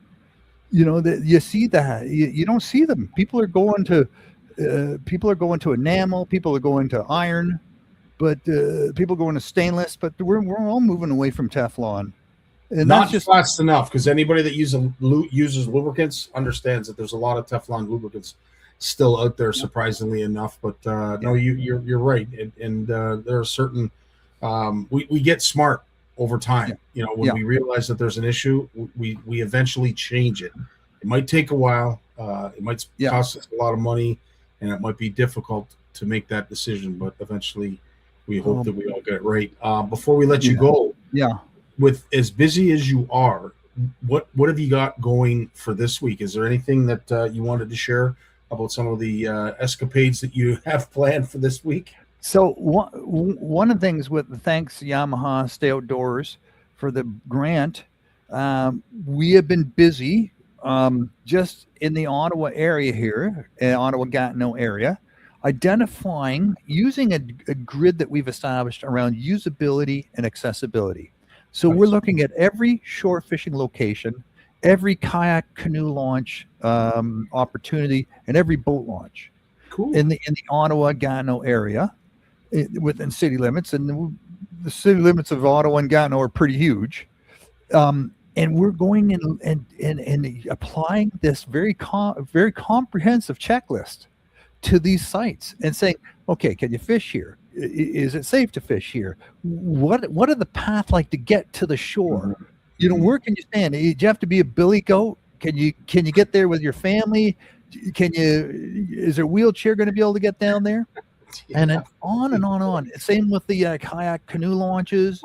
Same with the boat launches. What kind of boat launch? Is there a dock? Is it a wheelchair accessible dock? On and on and on. And we're checking this. This has never been done before.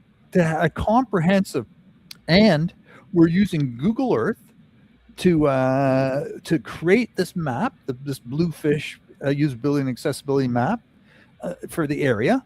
And we'll be publishing this in the next 2 or 3 weeks. I know we're getting into August soon, and but I get my students in June, so and this will be around. We'll update this, but this is the first really comprehensive. Where are the shore fishing? And then last week I read in the paper in Ottawa here. I'm reading using my talking computer, so I'm listening.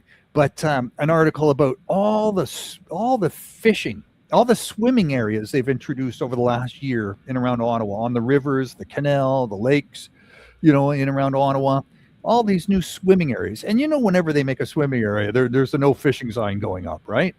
So I'm thinking, man, we gotta get on the map with this, because the more as the people get hot and they were looking places to cool down, Ottawa is doing this. Where can you go for a swim? Where can you stick your toes in the water? Where can you just get into the water without paying? Going into a pool, just get out there and have a swim. And they're popping up all around the city, but these are all been no swimming or no fishing zones. So as soon as you put a swimming area, it's a no fishing zone. So we've got to get on the map with this stuff and make sure we don't lose the battle. I know, like the Toronto urban ambassadors, angling ambassadors, they've been lobbying and advocating in Toronto for shore fishing. And last week they had a big shore fishing celebration in Toronto. My goodness, that's fantastic. And they've been doing this, pushing back on the swimming, no fishing crowd. And I think we've been sliding here. And I wonder how many other communities across Canada where this is sliding, where we're seeing more and more no fishing signs go up, swimming signs going up, and just, renovating shorelines and making them more public, but less fishable. Fewer places where you can launch a canoe or a kayak, fewer places where you can just fish from shore, fewer places where you can put a boat in and get a wheelchair up on the dock and get into your boat, all these types of things. This is so important. So we're doing this here. We're also doing it up around the center. We've got our own system up there we're working on as well. Use, again, Google Maps and Google Earth and then other maps. But up there, I'll tell you, you look at the maps around our center, and there's just a road and it just ends, not even near us. And that's it. There's no roads. According to all the maps we found, there's no roads up anywhere. But if you go up there, there's logging roads going everywhere and trails going everywhere. So we're creating our maps. We're creating maps, and we'll be sharing some of that, and we'll be keeping some of that exclusive to people who visit the center, and because those are the fishing spots of the local our local heroes up there, and that's their hard-earned sort of territory. So it's not for us to give away, but definitely we need to know where our guests are going in case something happens, and how to find them again. That's the challenge, right? You don't want to, it's good to be able to communicate. We can communicate now with satellites, and so keeping people safe, and more exploration with GPS, and it's amazing. It's amazing. Cool stuff. Well, as I said, it's been a while since we've been able to chat with you. It's amazing. Like, I don't know how we're going to get back to the half-hour regiment that we had with you folks. Sorry. You have so much to say, and there's so much to discuss, and we have questions galore. So we will do our best to try and keep this show at the 2-hour mark, but it's going to be tough because there's just so much to share. And with Lawrence being gone for 3 weeks, we want to welcome you back, but we didn't have enough time to talk to you. So we look forward to revisiting with you next Monday for even more stuff, more stories, and of course a few questions to be answered as well, pal. Sounds good, man. Sounds good. And happy to be back, man. Happy to be back and sharing and hear Big Jim, and looking forward to Jason and all the questions, you guys, all the questions and comments. Awesome stuff, Lawrence, as always, dude. Thanks so much for your time. Look forward to next Monday, and good luck with whatever honey truck, tow truck, or any other truck for that matter comes down the gravel road and doesn't end up in the drink. We look forward to hearing the story of the almost happened. But yeah, keep our fingers crossed that knock on wood. You take care, pal. Have yourself a great week. We got Jay Barnucz coming up right after this. Max Scent is better because of its scent dispersion. It's that simple. It's a type of material that allows the chemicals we put in there to ooze out quicker, and it creates a larger scent field faster. That brings fish to the bait. And then, the perfect lure is always, they see it, they come close, they smell it. Since fish do not have arms, they test things with their mouths. So he puts it in his mouth, done. The scent and flavor just got him. FluxGill, its unique thing is that it has the holes in it, right? And it creates surface area that's way more than if that was a non-perforated bait. Why is that important? Surface area is important because the more water contacts that bait, the more scent is getting into the water and quicker. And that's why that amount of surface area will get you fish when it's tougher, but it'll also catch you more fish when it's not tough.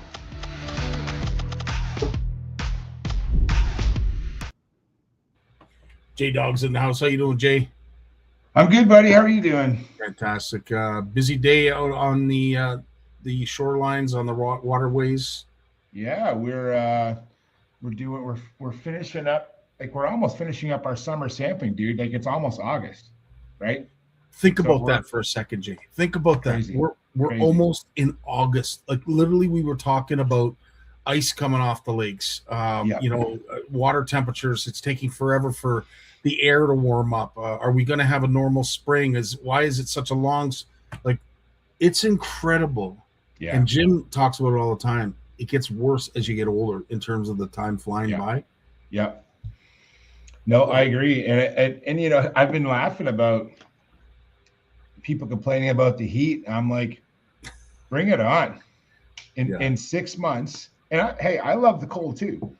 In 6 months, it's going to be minus 20 again, hopefully, right? And it's like, today, the Humidex was, so I actually, to keep everybody honest on the job site, I'll tell everyone this. I have a little meter that a company called Kestrel makes, and it's a wind meter. And in it, I can look at the wind speed, average and max, and then I can look at the humidity, and it gives me also the Humidex, and which is great because I do find that a lot of people don't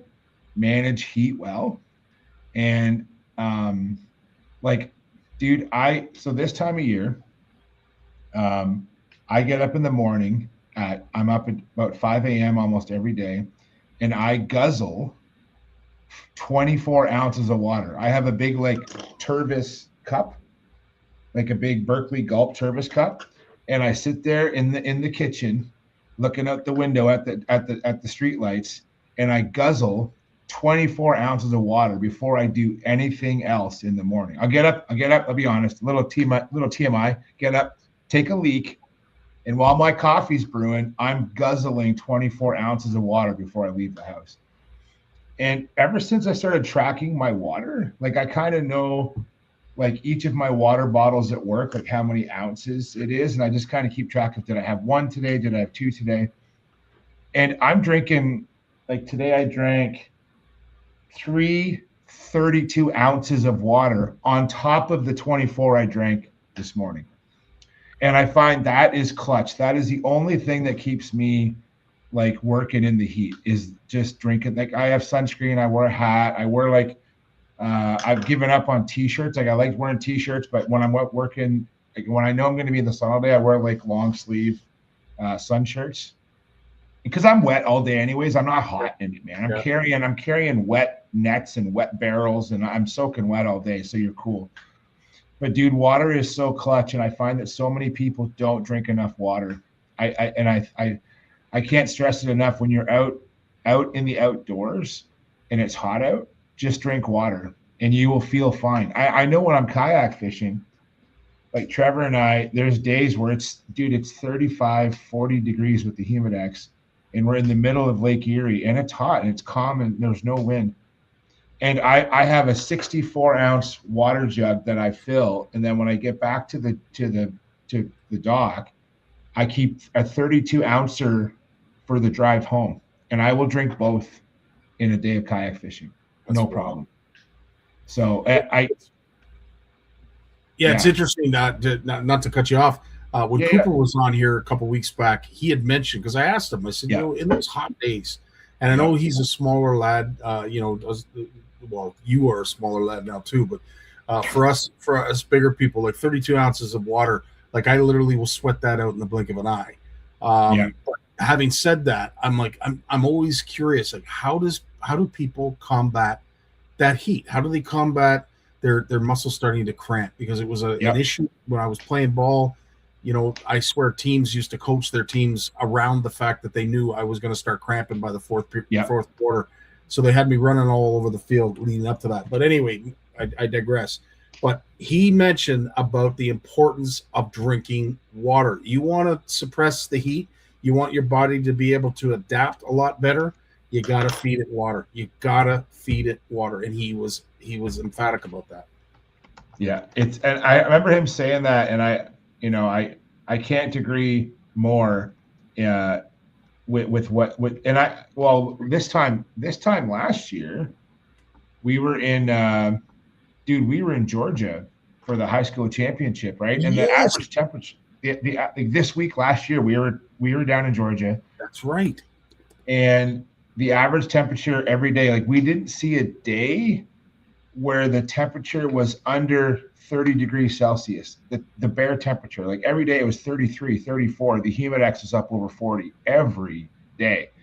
Like at 6 in the morning, actually at 5 in the morning when I was dropping the boys off at the dock, it was already 26 degrees and the humidity was around 75% at 6 o'clock, 5 to 6 o'clock in the morning. It's wild.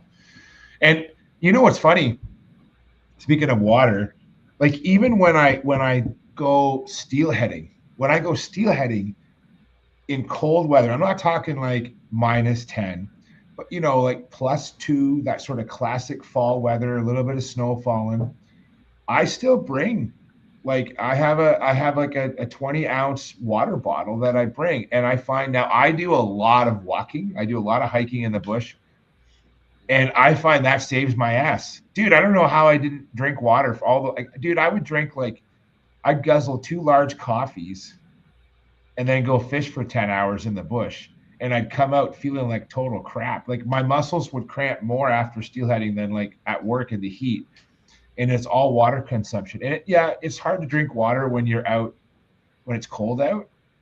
But I find ice fishing too, man. You gotta drink water, and we don't do it enough. And then especially when you're hauling sleds and you're doing it all manual, it's huge. And I can't stress it enough that. And just drinking 2 liters, which is 64 ounces, by the way, that's 2 liters of water. That's just enough. That's just enough water. You got to drink like double that if you're in the heat. Isn't that crazy? That is crazy. Steph's just sharing last year's adventures. And I have to say, I am like Steve. You know, I should drink a lot more than I do. Water, that is. And I don't. And I have to say, it's for no other reason. I just don't like it. Water to me, just it's tasteless. I don't know. Yeah. I know when I'm hot, when I'm thirsty, anything will do, and I'll guzzle water like I do anything else. But I don't know. I got to get better at it. So I appreciate the advice. I appreciate the encouragement, because we all need to drink more water. There's no doubt about that. Yeah.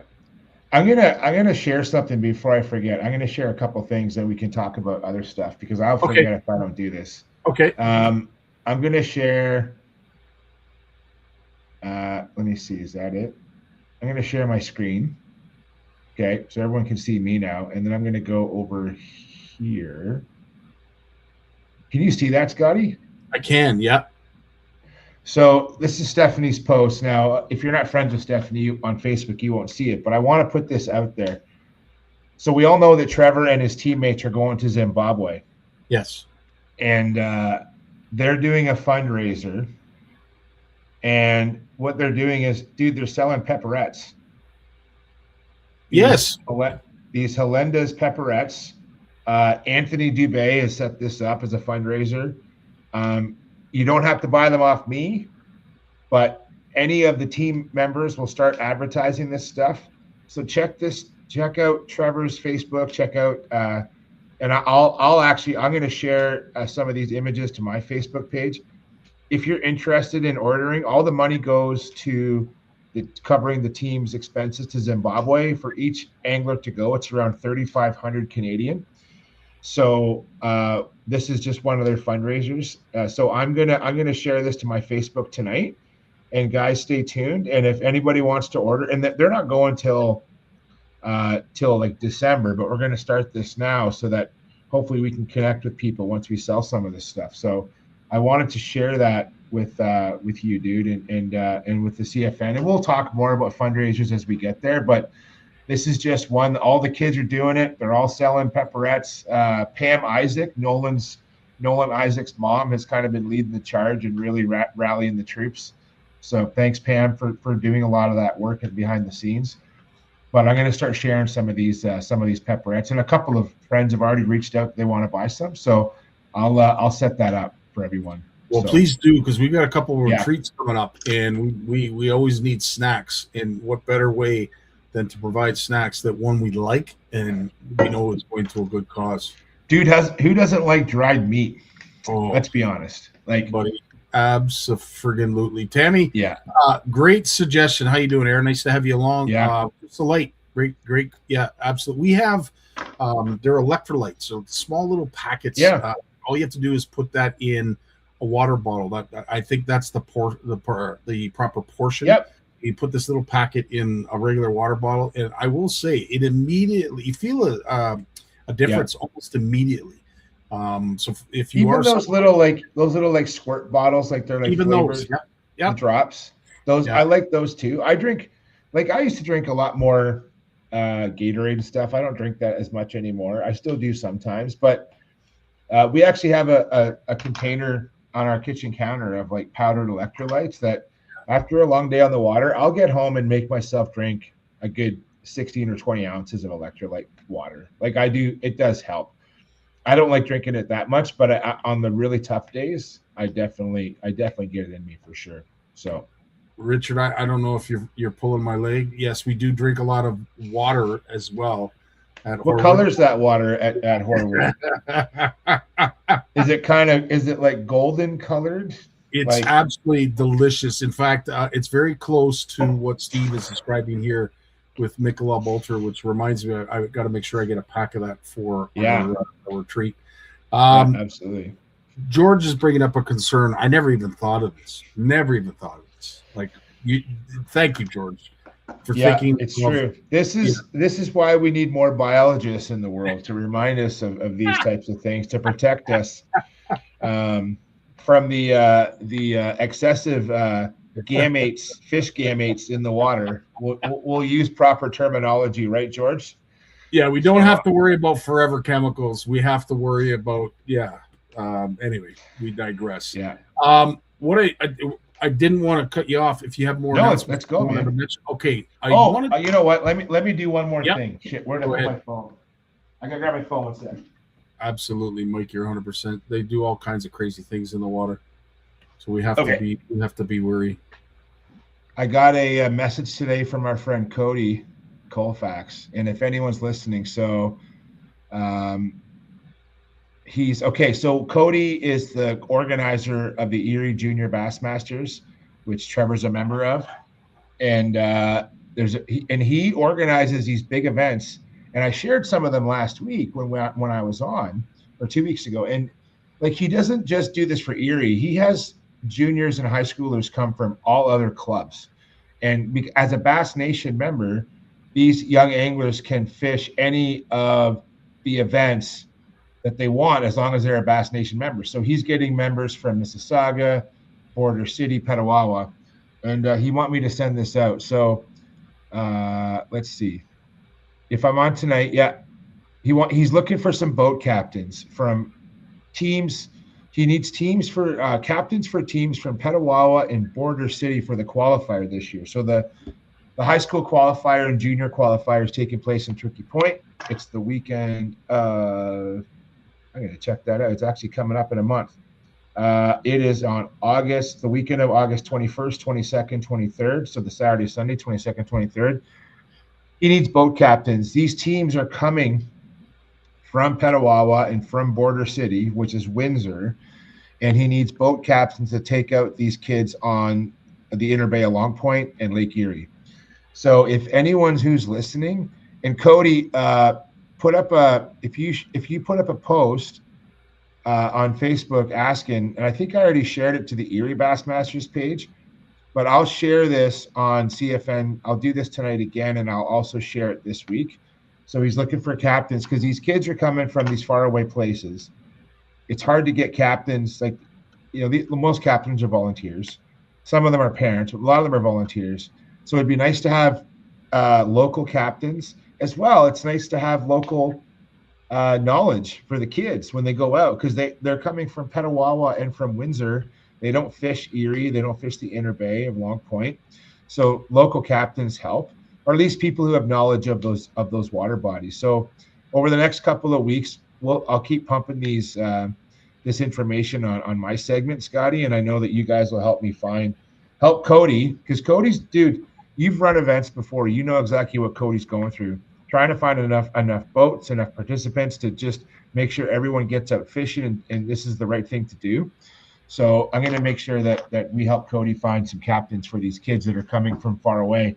They're going to be staying in Turkey Point area. They're coming to participate. We got to get them on the water, and it's only a month away, but we'll figure it out. Absolutely. Cody, whatever we can do to help along, we will certainly do that. As I said, there's nothing more important in the eyes of CFN than getting the next generation of anglers not only hooked on this sport, but doing well, like achieving and furthering their knowledge. And as I said, we have seen it on the Elite Series, how Canadians are taking the Elite Series at least at one time by storm. I know the Johnsons certainly are. But we have a lot of great talent up here in the country of Canada, and we want to see it on full display. So by all means, Cody, any way we can help you, we will certainly do so. Look at Steph. What a salesperson. She's awesome. Dude, she's on fire. This is what she does. I'm telling you, man, as much as those two kids are at each other, they sure look after each other, man. It's really nice to see the two of them look out for each other all the time. And this is what she likes to do. She wants to help people. This is what she does. So this is awesome. So awesome stuff. You are most welcome, Cody. Now, what I wanted to talk to you about last week, unfortunately we missed you, was I iCast. For anybody who didn't realize, iCast happened a week ago. And I wanted to go through some of the stuff with Jay, just to go over, some of the new stuff, the winners, anything in between. I found this to be very interesting. The best of show winner was a rod and reel combo that was very popular at one point, I think back in the 90s. You can certainly help me out, but the Rhino rods were very popular in the 90s. Yep. I believe Zebco makes these rods and reels, but they have a combo. And if you haven't seen the video, he hooks up to a 15-pound weight and lifts it straight up in the air with this rod, which is bent right over. And it is, I would like to say, this is the new ugly stick. Would that be accurate in your eyes? Well, Jay? it's funny. So it's not the new ugly stick. What I'd say is that, so, you have ugly stick made by Shakespeare, then you have Rhino. And so those have been, those two rods have been the quintessential unbreakable rod. Yeah. But we haven't heard from Rhino for, like, quote me if I'm wrong, if anyone's in the chat, but like, it's literally, I haven't seen a Rhino advertisement in a decade or more. It's been over a decade. But I haven't seen it. I remember as a kid, the Rhino rod, I remember the commercials being on. And so it's just kind of nice that, Rhino's come back out with a nice rod and reel combo. And I think what's important is that with like back in the day, this was a thing. I think what Rhino's trying to do, and Ugly Stick's done a good job of this already, is you have, so these rods, these unbreakable rods, now they are breakable, but man, it's hard to break them. So I know some people say, oh, I broke an Ugly Stick. I'm like, okay, good for you. Good for you. The average person's not going to break an Ugly Stick. But they're not the nicest rods to hold. They're a little beefy, they're a little heavy, but you're paying for that unbreakable product.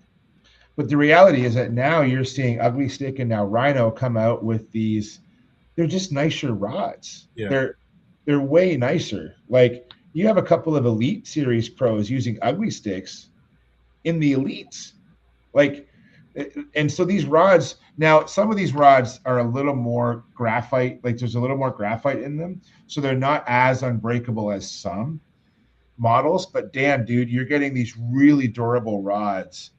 And I think that combos like this are great. If anyone is out there who's doing any kind of, like, if you want a rod and reel for your car or your truck, or you're doing any kind of like camping, like canoe camping, backcountry kind of camping, this is the stuff that you want. I'm telling you, like, I use Ugly Sticks when I go backcountry camping.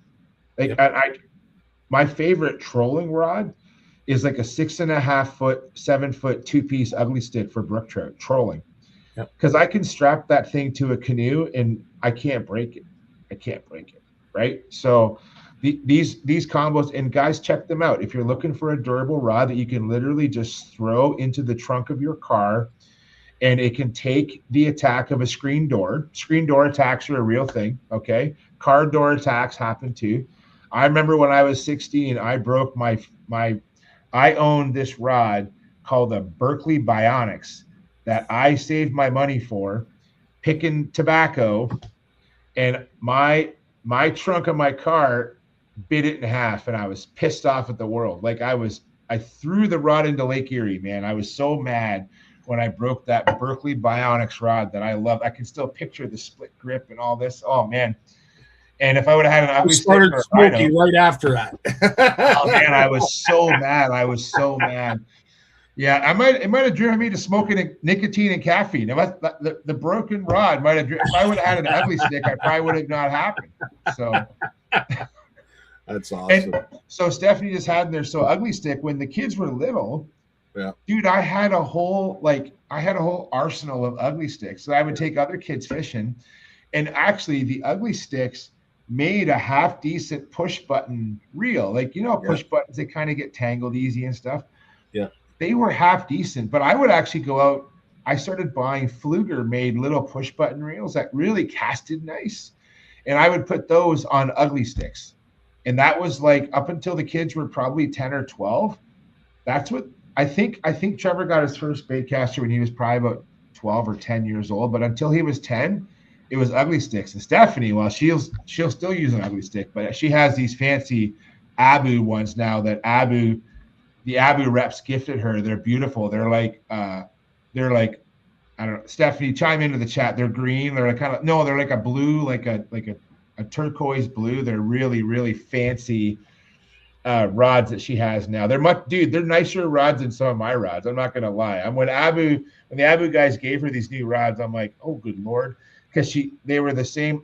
I think they were the same color as like Taylor Swift liked at the time or something. And it was this whole story Stephanie has. But she moved up to those rods, but she fished with ugly sticks, man. And they had the right colors. They had green and pink and red. And so those are so important for kids. Buy the rod they want, and they're going to use it, and they're going to love it, and they're going to enjoy fishing. And as parents, the rod won't break because kids are hard on their rods, man. So, yeah, Matt Roberts. Thanks, Steve. Matt Roberts is fishing with ugly sticks all the time. He has an ugly stick rack boat. In fact, he's got the wraparound glasses that Trevor wears the same pair. They're kind of dumb, but hey, they sell. So baby blue, that's it.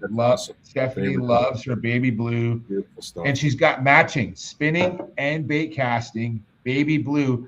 Not just the rods, the reels are also the same color as the rod, dude. We have to accessorize, Scotty. We have to have matching everything, right? It sounds like I'm about to get schooled. Dude, I'm telling you, you don't know what you're missing out. You don't know what you're missing out. I'm about to get educated. So Nice. with that, obviously, we spent a lot of time on this combo, but obviously, Sorry, man. Yeah.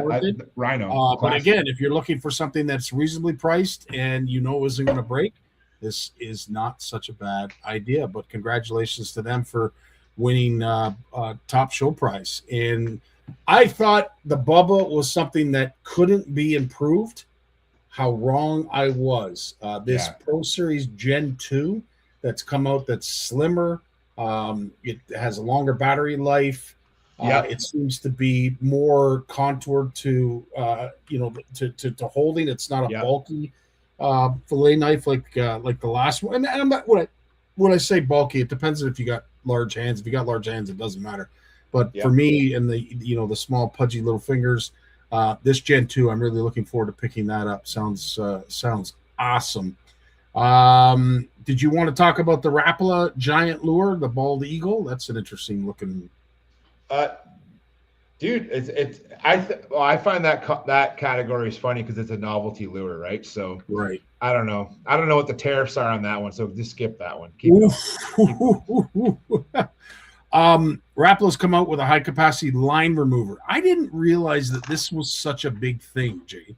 Removing line, like I thought you just traditionally just grab it by your hands and rip it off, but there's now a tool for this, and obviously it makes it a lot quicker and easier to get rid of the old line. Yeah, I'll tell you, like I've been using, and what's kind of funny about this is, if full disclaimer, Berkeley's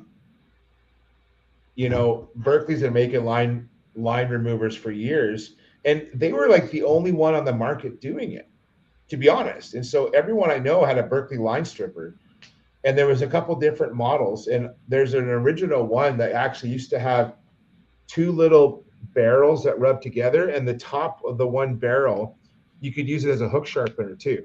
So when you spun it, the little barrel would turn. Like, this is tiny, man, like the size of the top of a pencil lead, right?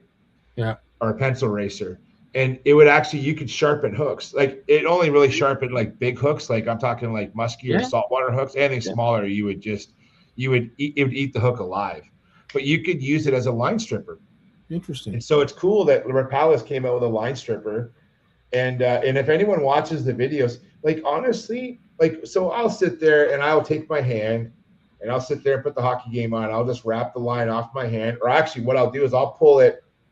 I've actually done this at tournaments. I've laid all the rods on a bed in a motel room, and I pointed let's say I'm stripping the line off 3 rods.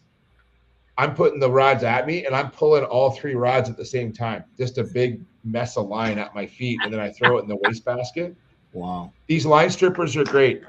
They have a little tool on them where once you strip it, you can release it so it pops the big, like the little, that red part pops open and it pulls the line off, and you can just throw it in the wastebasket or recycling. So it's great, man. It's if you're changing line, they're pretty slick, I got to admit. And some people are thinking like, I don't need to do that, but I know a lot of people that need a good line stripper. Yeah, so. No, absolutely. I was taken back too because I didn't realize it was a thing.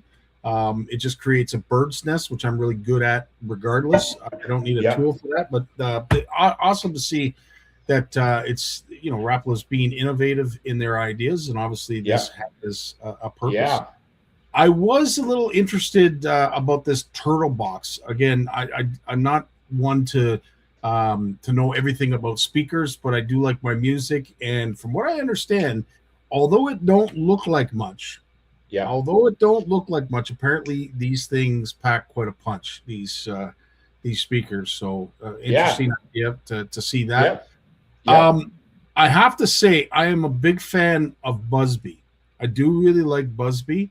What I don't like is how friggin' expensive some of their stuff is. They make great products, don't get me wrong, but they're dear. This is an interesting idea that they came up with, which a lot of us can appreciate, the magnetic launch pad. So you can put hooks, jigs, all kinds of stuff on there that you're not going to lose. You don't have to worry about falling down into the water, onto the, into the cleats of the boat, anywhere. But needless to say, Busby has come up with some great storage packages and ideas, and this is just yet another one. But one thing about like some of the new tackle organizers, like, I'm not too familiar with Busby, but I use Plano a lot. They're a little cheaper than Busby. It depends on what you're buying. It depends on which unit you're buying, Scotty. So like, I'm gonna say like, so Plano still makes like, and Busby doesn't make these, but Plano still makes like basic, the clear plastic boxes that are, honestly, if you're just going to organize lures and you're going to, basically just organize your lures. I don't think you need, especially hard baits, like if you're trolling hard baits for walleye or whatever, I don't think you need to get some of those technique specific boxes. But some of the boxes now for organizing like your terminal tackle and stuff, they're kind of worth the money. Like until you've tried it, I really recommend don't knock it till you try it, because organizing like drop shot weights, organizing your jig heads by size and by color, and what happens is, especially when you're organizing weights and also hooks, like especially when you're fishing like smaller hook sizes, like small drop shot hooks, the old tackle boxes, the damn hooks would mix up, right? Yeah. And I know that seems petty to some, but damn, I spend time and money on this stuff, and I don't want those hooks mixing. Exactly. So what's nice is Busby and Plano started coming out with these technique-specific boxes that allow you to organize your tackle very well. And so if you want to organize, especially for stuff like with small hooks or little small objects like drop shot weights and stuff, and you want to organize that, don't be afraid to try some of those better boxes out there. And some of those boxes also offer waterproof solutions. Now you're going up from the white plastic, the white see-through boxes, up to like these more durable boxes with better dividers. Then you take those and then you go up to a waterproof version of that second one, right? So you have 3 tiers now, kind of. But I'm telling you, especially if you're a kayaker, those waterproof boxes are lights out great, because you're going to get your boxes wet all the time. And or hell, if you have, like, let's say you don't own an expensive boat, you just have a nice little Lund with a couple bench seats and a kicker on the back and maybe a troll motor on the front, and all your stuff's out in the open all the time.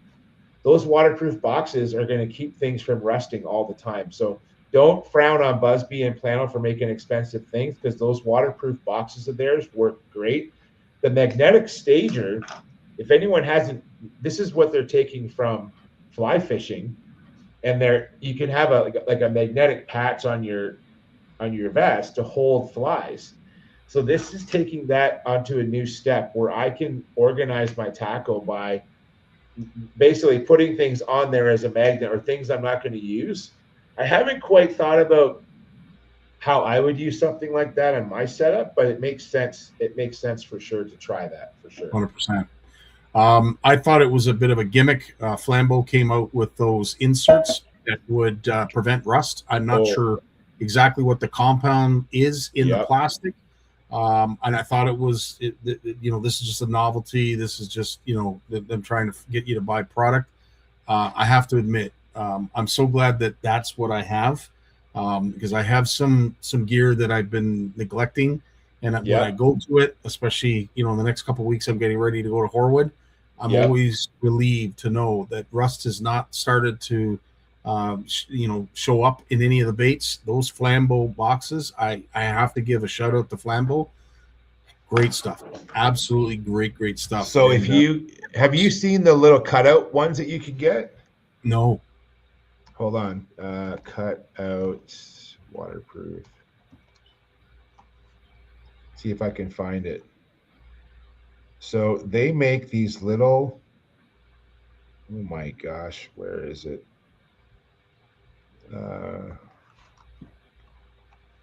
So Flambeau makes, here they are. So you can cheat. Let me explain this. All right, I'm gonna share my screen again. Dude, I'm not on my magic. I'm not at home with all my gear, so I'm doing this like I'm winging. You wouldn't know. Dude, you wouldn't know. Honestly. Okay, so can you guys see that? Yeah. Okay, so these are the inserts that go into the plano boxes, okay? It's the material in the Z-Rust that these dividers that give it the no rust feature for those boxes, okay? A little tip. You take your old plano, your old white plano, and make sure there's no rust in there to start. Make sure the rust is out. If you have any rusty lures in there, take them out, change the hooks, get the rust out, wash your lures, whatever, scrub them off. Throw a few of these in your box. Just let them lay in the box. You won't get rust. I promise. I didn't want to say that because I don't want to be sued, but you're so right. And it's those inserts. Those inserts, I don't know what the heck's in them. They call them Z-Rust. I'm glad you brought that up. It's funny you say that because I've done that in some other boxes that I have where I've just put the inserts in and throw them in there. They work. They work like a charm. Yeah. That's awesome. They're Mike's right. They're an H2O absorber. A lot of the material is no different than those little packs you get from your shoes. Yeah, those little shoes, your shoes or whatever. If those things get wet though, like if you do get water in your box, those little packages get ruined. But definitely, like if just take an old tackle box that you have, even your old pal, grandpa's old pal, 3-drawer orange tackle box. Those inserts, you don't need to put them in the insert. Just throw them in there. Throw them in the bottom. Let them roll around. They will help. They will help keep the water and the moisture out of that box. I'm telling you. Now, if you do get water in your box, I always stress this, and I do this. Trevor and I do this every time we get home after fishing in the rain. We go down to the laundry room. We open up all of our boxes that are wet, and this time of year, the dehumidifier is just running on like repeat, right? Constantly. So, dude, it dries all of our shit out. Our rain gear is hanging up. It dries all of our tackle boxes out. I'm gone. I go to work for a few days. I'm gone during the week. I get home. All my stuff's bone dry. It's ready to rock. I just have to close it up, throw it back in the kayak, and off I go. Yeah. So use those. Buy those little inserts, and there's other companies that make them too. I have an older version that Plano used to have that you could buy like a little slider, and you could cut strips off it, and then I throw the strips in. I got a strip or two in every one of my hard bait boxes, and I've had them in there for a decade or more, and I don't go without them all the time. 100%. No, actually, that's great information, great tips, and folks, as I said, I can't emphasize it enough. Those Flambeau boxes made all the difference in the world for me. So good investment. We can talk about the spy pole. but I know Live Scope has been beaten to death, so Yeah. I'm sure we can get away. There's some of the urchin bait boxes that you're talking about from Busby that are specific to urchins. Massa came out with an interesting kayak that moves pretty quick. I'm actually surprised at the power drive. Yeah, what's interesting is we're getting some more competition in the kayak market, right? Because I think one thing that's happening is some of the patents that were on some of the kayaks. So patents can expire over time. So some of these patents are kind of expiring. So it's opening up. This happens with a lot of stuff in the world, right? So not just fishing stuff. So you're starting to see these more competition in the kayak market. So Massa is more affordable than some of the other brands out there. I don't know. I do find that with some of the cheaper brands, you get to worry about durability. But in the end, I always tell people, like, if you aren't going to fish, I'm not saying these kayaks can't do this, but if you aren't going to fish tournaments like every weekend, you're not going to be in your kayak 3 days a week, 4 days a week for 12 weeks or 14 weeks of the summer. You just want a nice fishing kayak to get you on the water, a day a week or every other week. You don't think you have to go crazy with the purchase. And some of these other kayaks coming out right now, they're great kayaks, man. Don't turn away from them. Check them out for sure. 100%. So interesting, and as I said, they take it out on the lake that's out back, and this thing moves. It moves at a pretty good clip. Obviously, the urchin rig from G-Rat Baits, interesting for terminal tackle.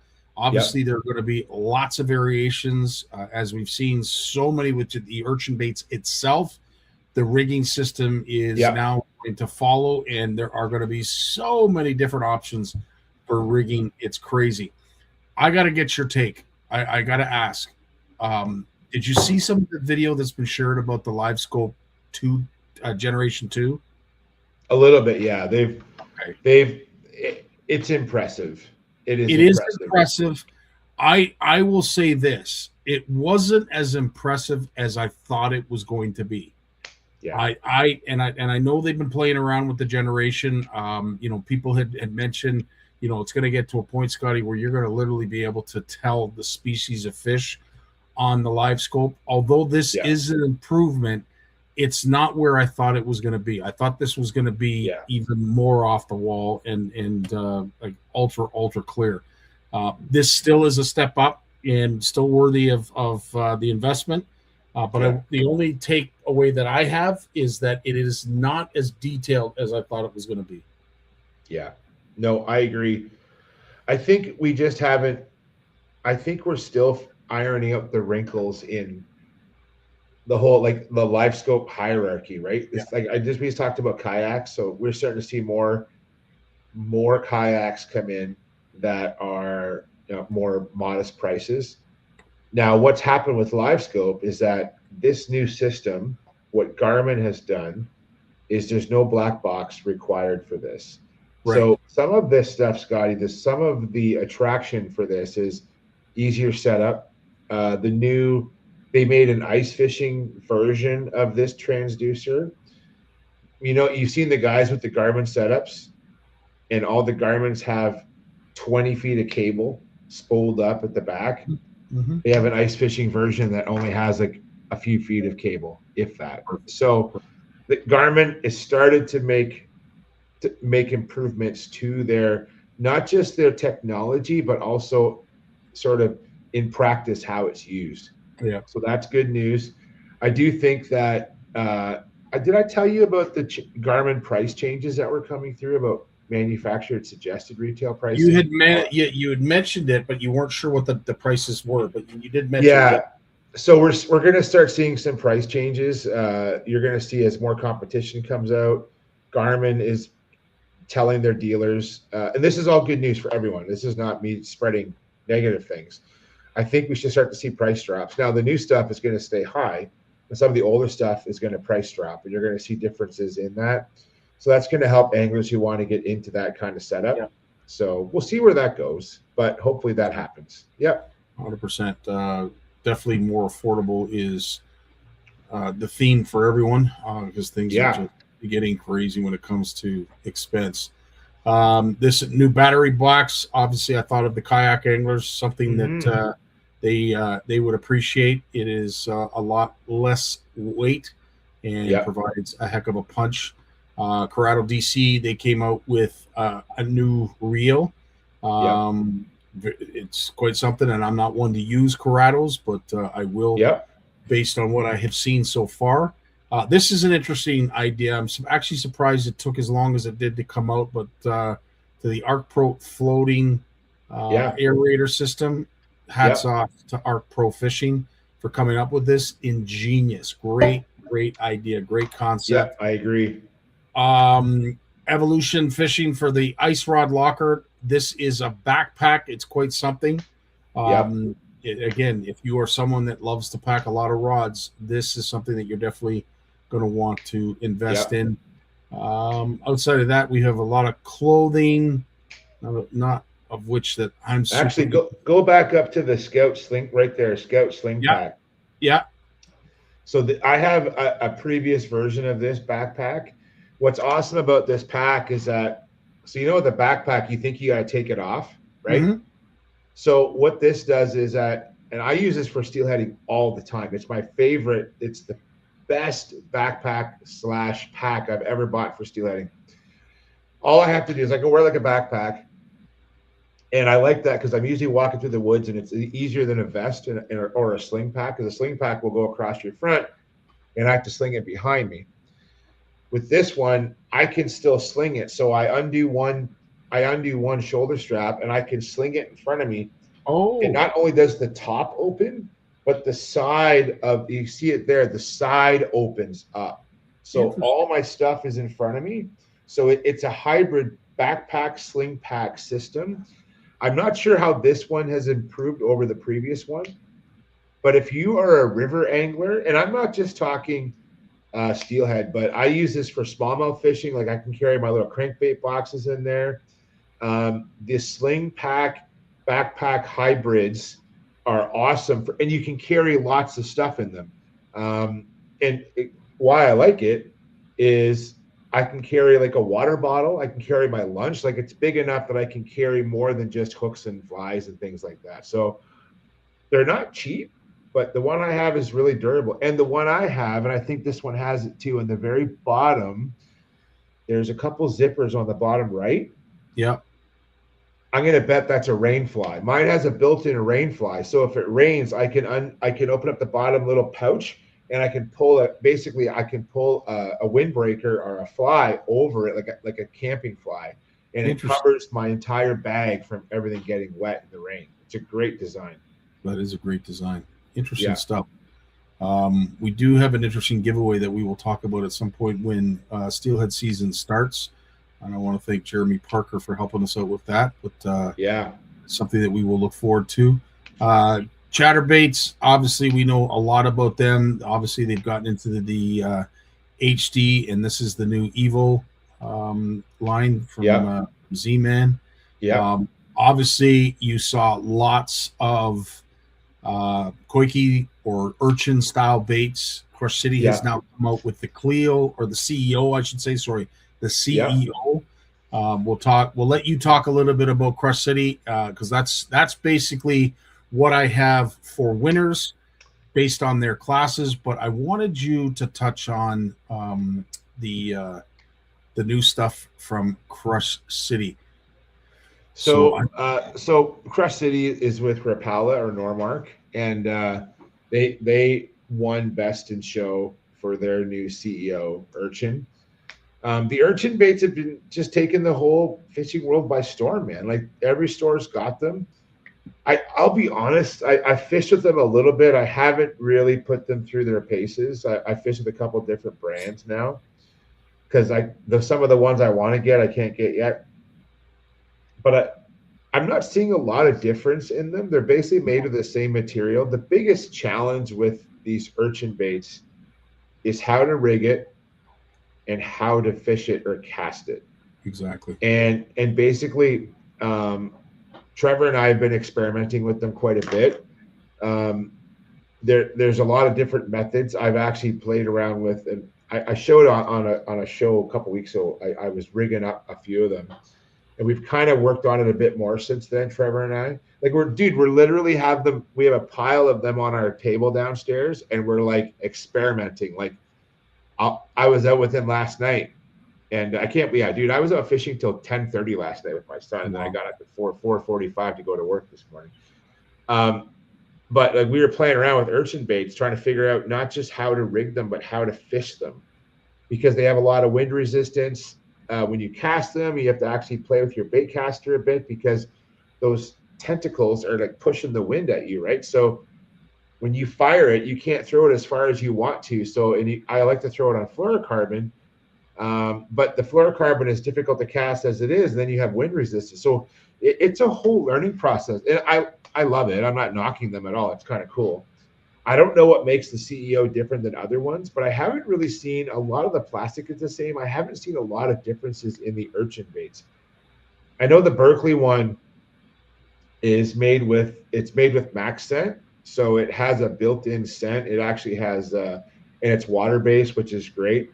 I'm not sure how the plastic of the Berkeley one works. I don't have one yet.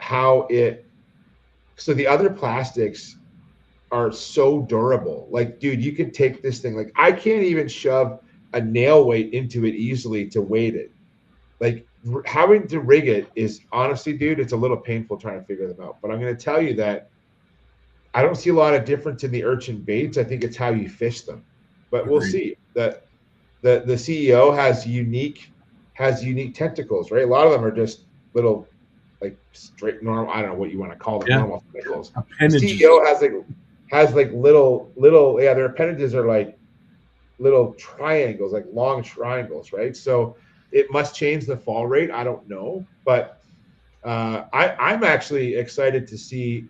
Jim talked about it, and after being frustrated with how to rig these things easily, the BKK design that I've seen, some specs on it, it's pretty smart. It basically, Jim talked about, there's a swivel. And so the thing about these things is you need to run a wire or something through it. So I played around with, like, like crochet needles. So I can pull my line through it after tying it, because it's hard to shove anything metal through these things. It's so hard. But I'm waiting to see what their final product looks like, but it looks like a very smart design. If anyone wants to check that out, stay tuned. I think it's going to be a very, very innovative design from BKK. It's going to come out for fishing urchin baits. Don't want to keep you any longer, because I know you got to get to bed. You got stuff to do. So we'll quickly go through this. One thing that I wanted to bring up, anybody who loves fishing with tubes, they are called a tube for a reason. This is an interesting design where they're flat. This is going to have, in my opinion, a heck of a lot more glide in the water, which I think will be interesting and unique. But a new design, dude, that I have never seen. It's the flying lure. Good point. That's like the old. But I'm not knocking it. The old flying lure was a tube that you would rig backwards. They would glide under the dock, right? You're right. But it was a flat tube, and so they've brought that back. I think that's great. It's going to be a different look for fish. Very cool design. Absolutely.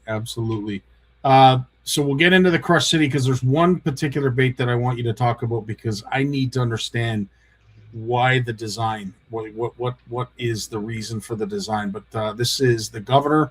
If you love swim baits, this looks like a good go-to. Hook setup is fantastic with the swivel as well, but looks like a hardy bait. These are a must-have, especially if you're a walleye angler. The freeloader, the 3 1/4 inch is a go-to, but the fact that they're making them up to 7 1/4 inches now, holy smokes!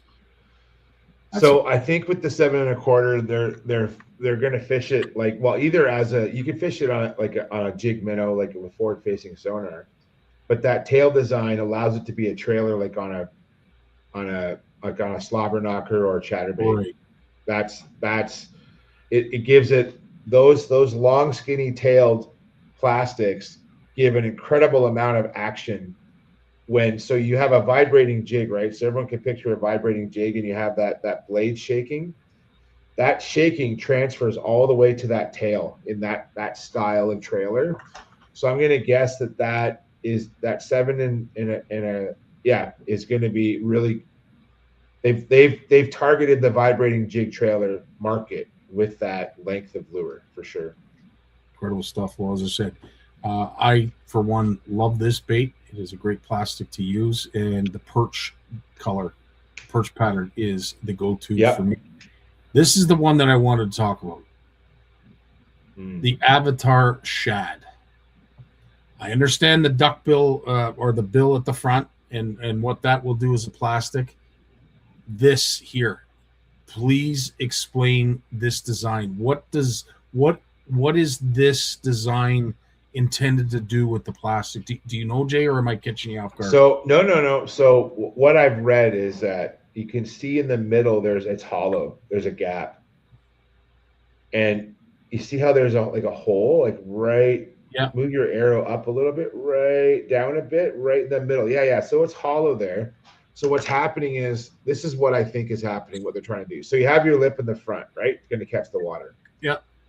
That dorsal fin in that hinged middle will also catch the water. So what you're doing is it's hinged in the middle, so that when the water hits that top dorsal fin, it looks like a lip, but it's going the other way, right?